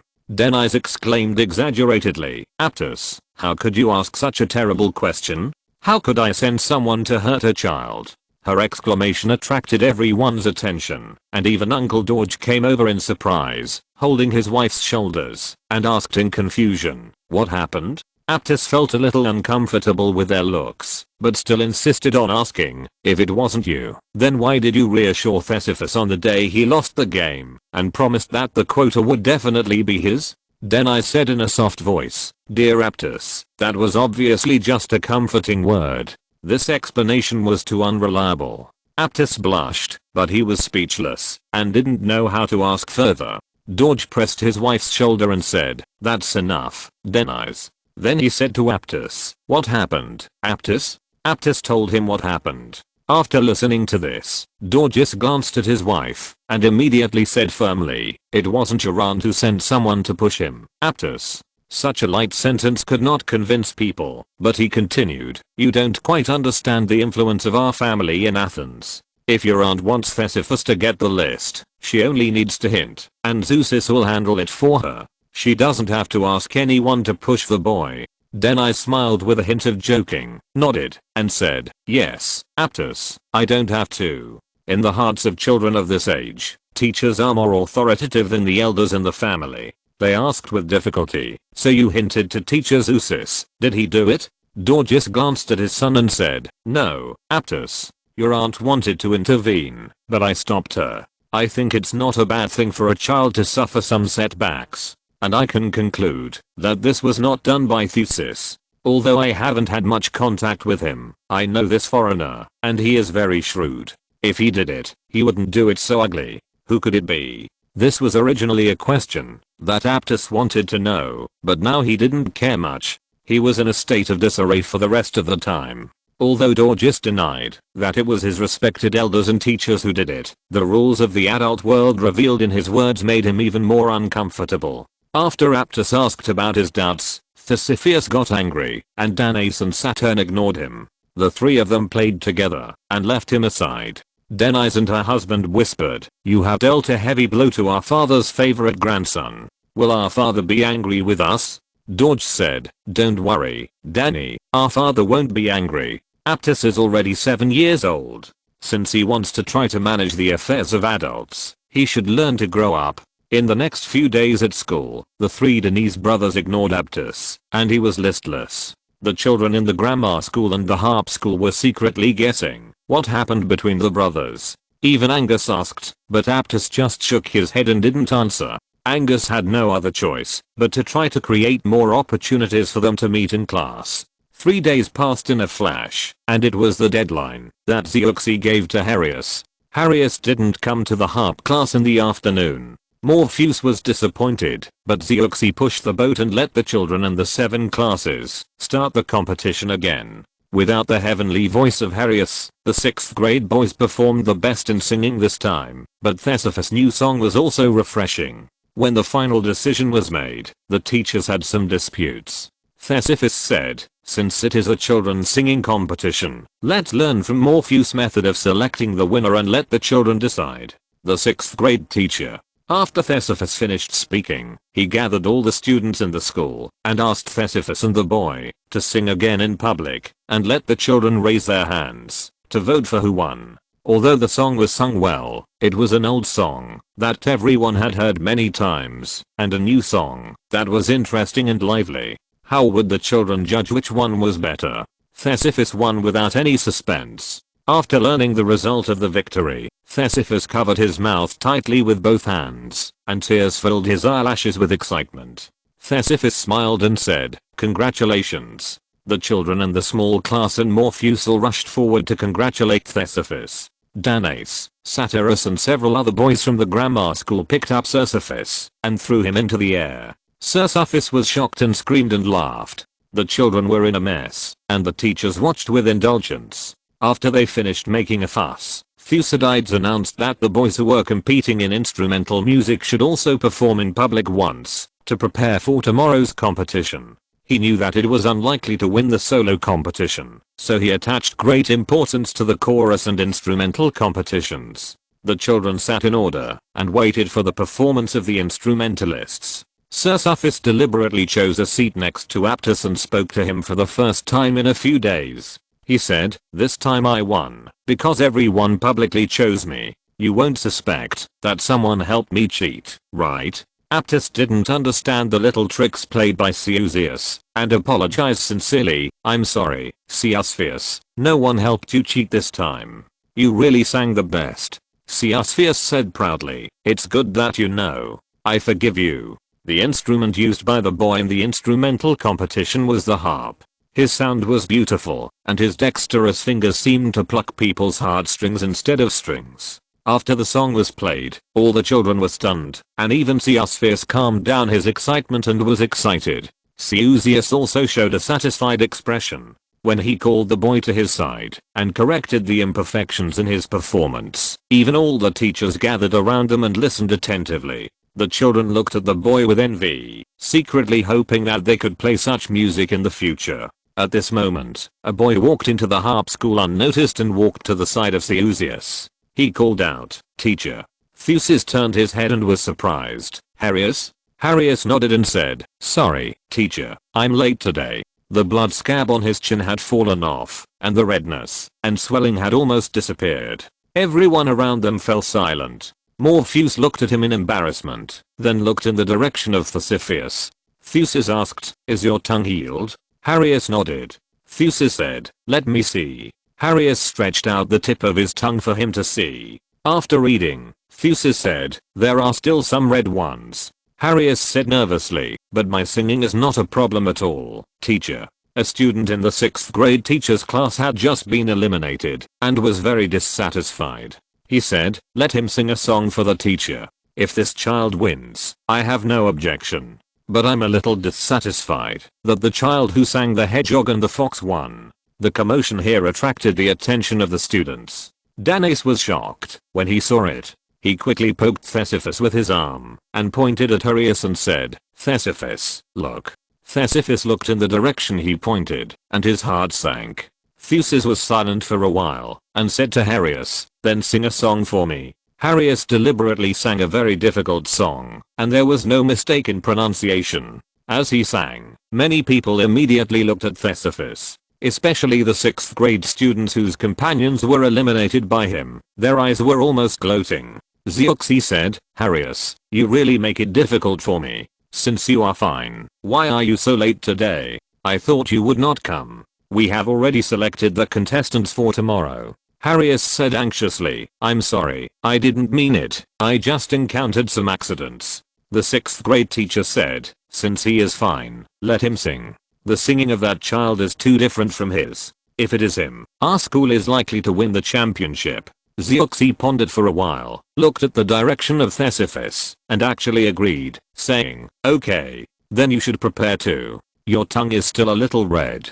To prevent accidents, I will let Thesephus prepare at the same time. If there is no problem tomorrow, then you will participate in the competition. If there is another accident, Thesephus will replace you. In addition, you have injured your tongue these days, so you must not be able to practice singing. You have to stay after school today, and I will guide you to practice. Harius agreed with great gratitude. When Thesephus learned that his qualification was lost again, and it was because of the same person, tears flowed down.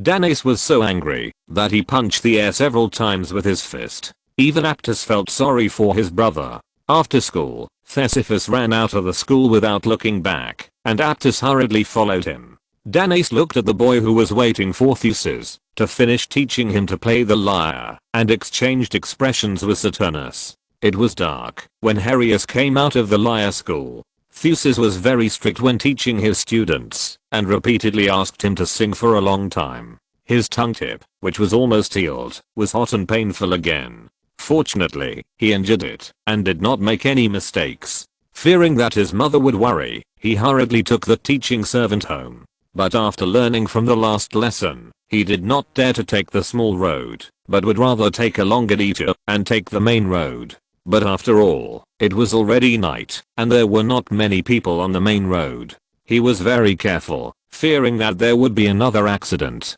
But when he passed an intersection, 2 arms stretched out and pushed him hard. He staggered, his heart chilled. But just as he was about to hit the wall, another hand reached out and pulled him back, saving him from further injury. He saw the man clearly and said in surprise, Cerebs. Cerebs looked in the direction of the person who pushed him, his face unusually stern, and said, Danaus, what are you doing? Chapter 48 Citizenship. Danaus was caught doing something bad, and was a little panicked at first, but then he immediately changed his expression to an arrogant one, saying, Cerebs, why are you here? I want to teach this annoying guy a lesson. Don't meddle in other people's business. Then he tried to pull Harius. Cerebs pushed his hand away, stood in front of Harius, frowned and said, enough, Danaus. It's just a place in a singing competition. Did you guys hurt him last time?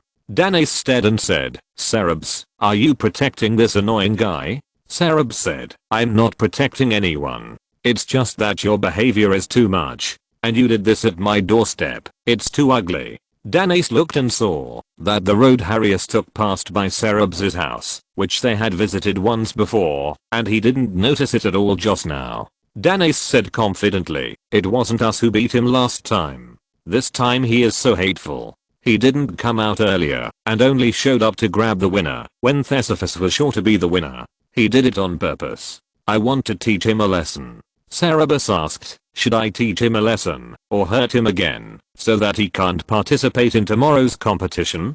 Danaus curled his lips and said, what about teaching him a lesson? What about not letting him participate in the competition? Cerebus was disgusted by the child's mentality, and said with a warning, Danaus, this is just a small competition in the lyre school. There will be a big competition at the Apatolia festival tomorrow, and there will be more important competitions in the future. Can you use this method to eliminate competitors in every competition? Danaus was stunned for a moment and hesitated, but then he said arrogantly, let's talk about tomorrow's things tomorrow, get out of the way. He tried to pull Cerebus away. Cerebus didn't move. He said angrily, Cerebs, are you really protecting this annoying guy? Teacher Angus praised you, and Aptus gave in to you. Don't you know who you are? You are just the son of a small businessman who was able to go to my school because of the face of that poor guy Aristides. How dare you go against me? Cerebs was too lazy to say more to him, and said to him and his companions servants, as servants, you have the responsibility to stop the inappropriate behavior of the little masters. Let them do what they like freely. Do you want the news that Cleisthene's grandson beat up his classmates and snatched the opportunity to participate in the singing competition to spread in Athens tomorrow? The servants looked at each other and found that this was indeed not appropriate. They stepped forward to dissuade their respective little masters. Dissuasion was ineffective, so they simply carried them away by force. Danis and his companions angrily scolded the servants, threatening to let their parents punish them, and threatened to expel Cerberus from their own school. The servants and Cerberus ignored them. After they left, Harius walked out from behind Cerberus and stammered gratefully, thank you for saving me, Cerberus." Cerberus glanced at him and said, "Your teaching servant is also incompetent. When you were attacked, he was blocked by someone and couldn't get through. You should change a more diligent one." His teaching servant hurriedly said, "My young master, I didn't. There were too many of them, and they blocked me from getting through." Harius glanced at him and said to Cerberus with a forced smile, "Thank you for your reminder. I will tell my mother." Cerberus nodded, pointed to the man who followed him and said, "Let my slave take you home together. Be careful on the road." Today, Aristides asked someone to bring a message to him, asking him to go there after school, and the slave accompanied him. He just came back from Aristides' house and happened to run into this. The slave accompanied Harius home, and Cerberus also went home by himself, thinking about what Aristides told him. Apatoria is a tribal festival. It is the day to check the personnel changes of the city-state every year and to register the names of newborns, newly adult citizens, and newly married couples in the village community member list. This festival lasts for 3 days. On the first day, newborns born in the previous year are registered. On the second day, citizens who turned 18 years old in the previous year are registered. On the third day, people who got married in the current year are registered. Marcutulus obtained citizenship last year. His name should be recorded in the list during this festival, but he is currently serving in the military. Aristides called Cerberus to talk about this. According to convention, Apatoria is the day when new citizens are officially granted citizenship every year. After that, they will be conscripted into the army and receive 2 years of military training. But last year, due to the war, some people were conscripted before Apatoria as an exception. These people served in the army, which means they obtained citizenship in advance, but their names have not been officially registered yet, so they need to be supplemented. And Cerberus himself, Marcutulus, obtained citizenship, and his name should also be registered in the children's list. There was a ceremony when registering the name, and Aristides called him to tell him about the things that needed to be paid attention to in the ceremony. Aristides had already told Gangera in advance about the sacrifices that needed to be offered for the ceremony. When Cerberus returned home, she and Megana were carefully sorting out the sacrifices. Seeing him come back, Megana greeted him happily. "Cerberus, you are back. What did Aristides tell you when he called you over?" Cerberus couldn't help but think of the scene when he met Aristides just now. Aristides told him about the etiquette that needed to be paid attention to in the ceremony, and suddenly sighed. "Cerberus, it was not easy for your father's group of people to get citizenship."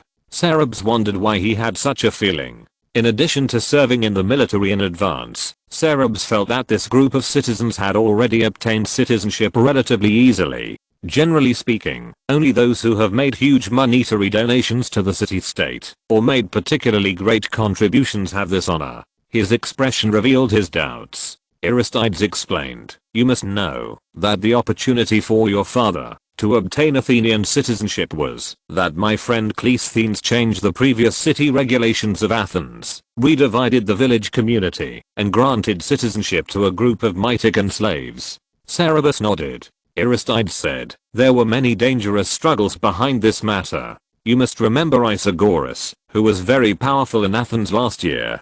He did not support the absorption of new citizens, and advocated that all those who obtained citizenship during the tyranny era be removed from Athens. He hoped to concentrate power in the hands of a few people." Chapter 49, Apatolia Festival Ceremony, Request for Leave. Aristides said, "Before last year, Isagoras' proposal was supported by many people. 5 years ago, we drove out the tyrant Hippias, and the people hated everything related to the tyrant. These people were regarded as supporters of the tyrant, and were hostile to many people. Isagoras was ambitious, and wanted to be the next person to control Athens after Hippias. He put forward that proposal in accordance with their wishes, united those who were hostile to the new citizens, won the election, and got the position of King Archon. My friend Cleisthenes was the smartest person in Athens. He noticed Isagoras' ambition. Before Isagoras submitted the proposal to eliminate the new citizens to the citizens' assembly, he put forward a proposal at the citizens' assembly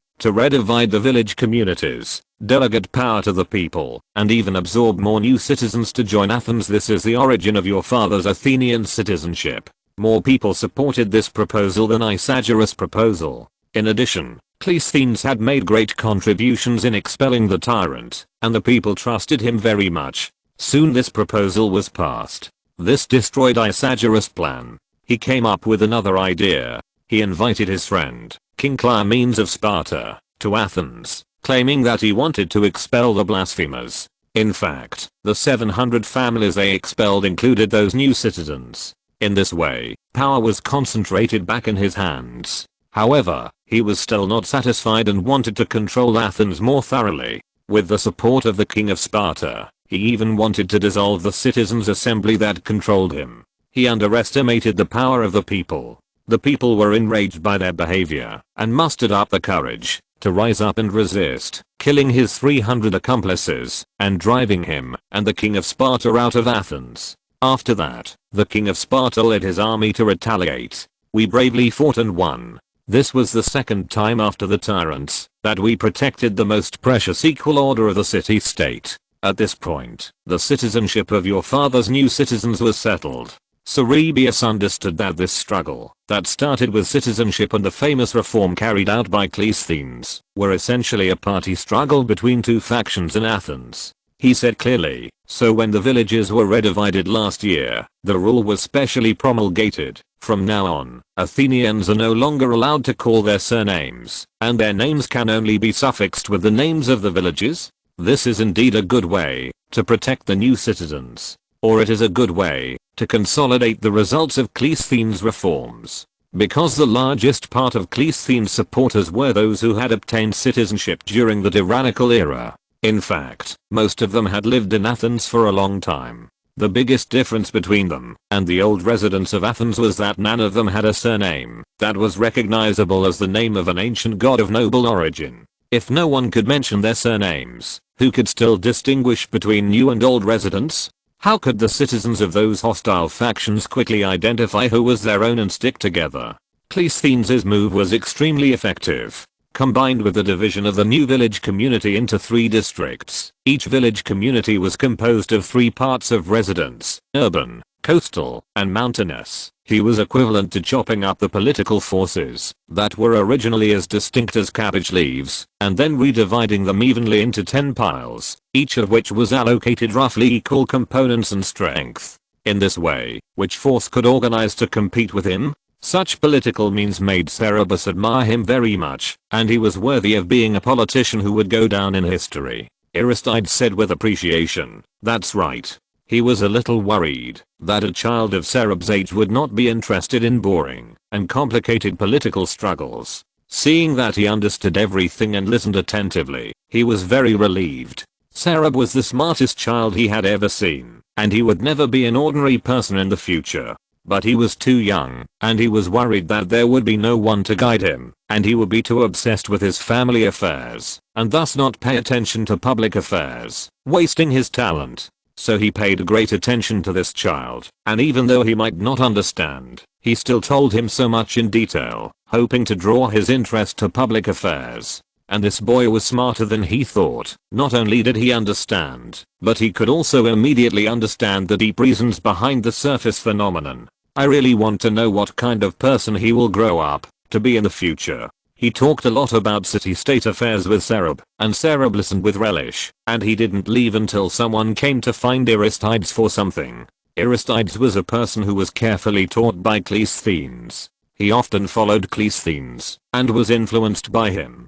Even though he may have been a little shallow because of Cerberus' age, tonight's conversation also gave Cerberus a clear understanding of the political situation in Athens. All Greek festivals are religious festivals, and the most important thing is sacrifice. The Apatoria festival is a clan festival, which is dedicated to the underworld god and ancestors, so the sacrifice time starts at dusk. When worshipping the ancestors, each village community worships in front of the ancestors' tomb separately, and they gather together again when worshipping the underworld god. Marcus was not an Athenian citizen before, and Cerberus had never participated in the celebration of the Apatoria festival. The first time he participated, he was surprised to find that the rituals of worshipping the underworld god and worshipping the sky god were very different. The temples of the sky god are all on the Acropolis, or on high ground, while the temples of the underworld god are in deep caves or deep pits. When he participated in the ceremony of the sky god before, he noticed that the sacrifices used in the sacrifice were generally white, and the more important sacrifices would be sacrificed by cattle.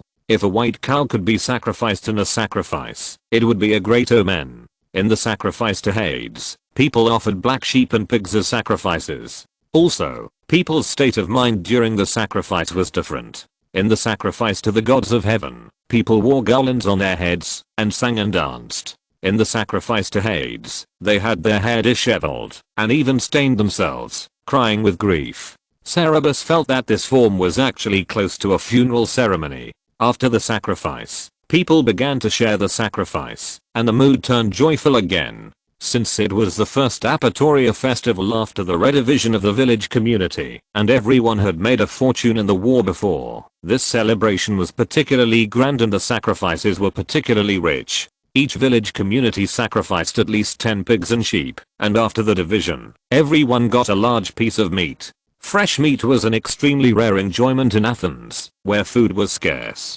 Almost everyone immediately got rid of their previous sadness and became happy. Large bonfires were lit one after another, and people roasted meat around the bonfires, and sang and danced. Chapter 50 Singing Contest, Part 1. After the bonfire barbecue, the singing competition officially began. The competition was held in an open-air theater near the Temple of Hades. There were many harp schools in Athens, and there were at least 40 or 50 people participating in the competition. The people who came to watch the competition filled the theater, and many people who couldn't find seats stood in groups of 3 or 5 in the aisles to watch. Cerberus and his mother first went to the village community where their family belonged and registered their names on the list of young children. Then they parted with his mother and walked towards the area where the teachers and classmates of the harp school were. When Danaus saw him, he glared at him fiercely and didn't speak to him. Creuxips jumped up happily and greeted him. Cerberus, this way. I saved a seat for you. Cerberus looked around and saw that there was no seat anywhere else, so he walked over and sat down. As soon as he sat down, Sicilius said rapidly, "You are late, Cerberus. Our school has already drawn lots to decide the order of performance. We will be the 34th to perform. Teacher Theseus, Harius, and Thesephus have all gone to the waiting area over the stage to prepare. Do you want to go and watch? If you want to watch, I will accompany you." Cerberus said, "No, I will watch them when they go on stage later." Soon the competition began, and students from various schools took turns to sing on stage. Except for Theseus' school, most of the contestants from other string schools were older teenagers. Sitting in the open-air theater under the starry sky, Cerberus was in a trance and felt like a dream while watching the teenagers sing together with people who lived more than 2,000 years ago. The teenagers were talented and their singing voices were very beautiful. With the ancient lyrics and music, it was a rare enjoyment for the ears. Before they knew it, 20 or 30 people had finished singing, and Harius went on stage. Although the contestants' singing voices were good, people couldn't help but feel a little tired after listening to dozens of teenagers singing in a row. As soon as the young Harius came on stage, people's spirits were lifted. Harius began to sing, and the song he sang was actually The Hedgehog and the Fox by Thesephus. Danaus stood up from his seat suddenly. His face was very ugly, and even Aptus's expression was not very good. Cerberus also frowned. Harius was unaware on the stage, singing lively and interesting songs with his angelic voice, and people responded with unprecedented warm applause. What he and Danaus didn't know was that before he went on stage, when the host announced the names of his parents and the name of the court school, there was a person in the venue with an even uglier face than Danaus and his friends. This game was a 5-1 match, and Harius undoubtedly won the qualification for their group. While Harius was still singing, the Aptus brothers and their close companions left their seats and ran to the waiting area to find Thesephus. Zypes was stunned and asked Cerberus, "What's going on? Why did Harius sing Thesephus' song? He is so brave. Will Danaus kill him?" Cerberus was also a little surprised. After a while, the angry Danaus and Aptus came back with Thesephus. Theseus was in tears and looked very aggrieved. The group sat down, and someone asked Aptus with concern, "What's going on?" Aptus forced a smile and said nothing. Danaus yelled at him angrily, "Why did you stop me from beating that thief? Not only did he take away Thesephus's opportunity, he also stole his song." Aptus said, "He still has to compete with other schools. How can you beat him now?" And teacher Zeuxis said that he asked Harius to use it, and Thesephus agreed. Harius yelled at Thesephus again, "How could you agree to him using your song? That was written by Uncle Dorgus and Tissus for you." Thesephus' tears fell all of a sudden, and he cried and said, "Teacher Zeuxis said that Harius singing that song would make it easier for our school to win." Danaus was so angry. "So you agreed?"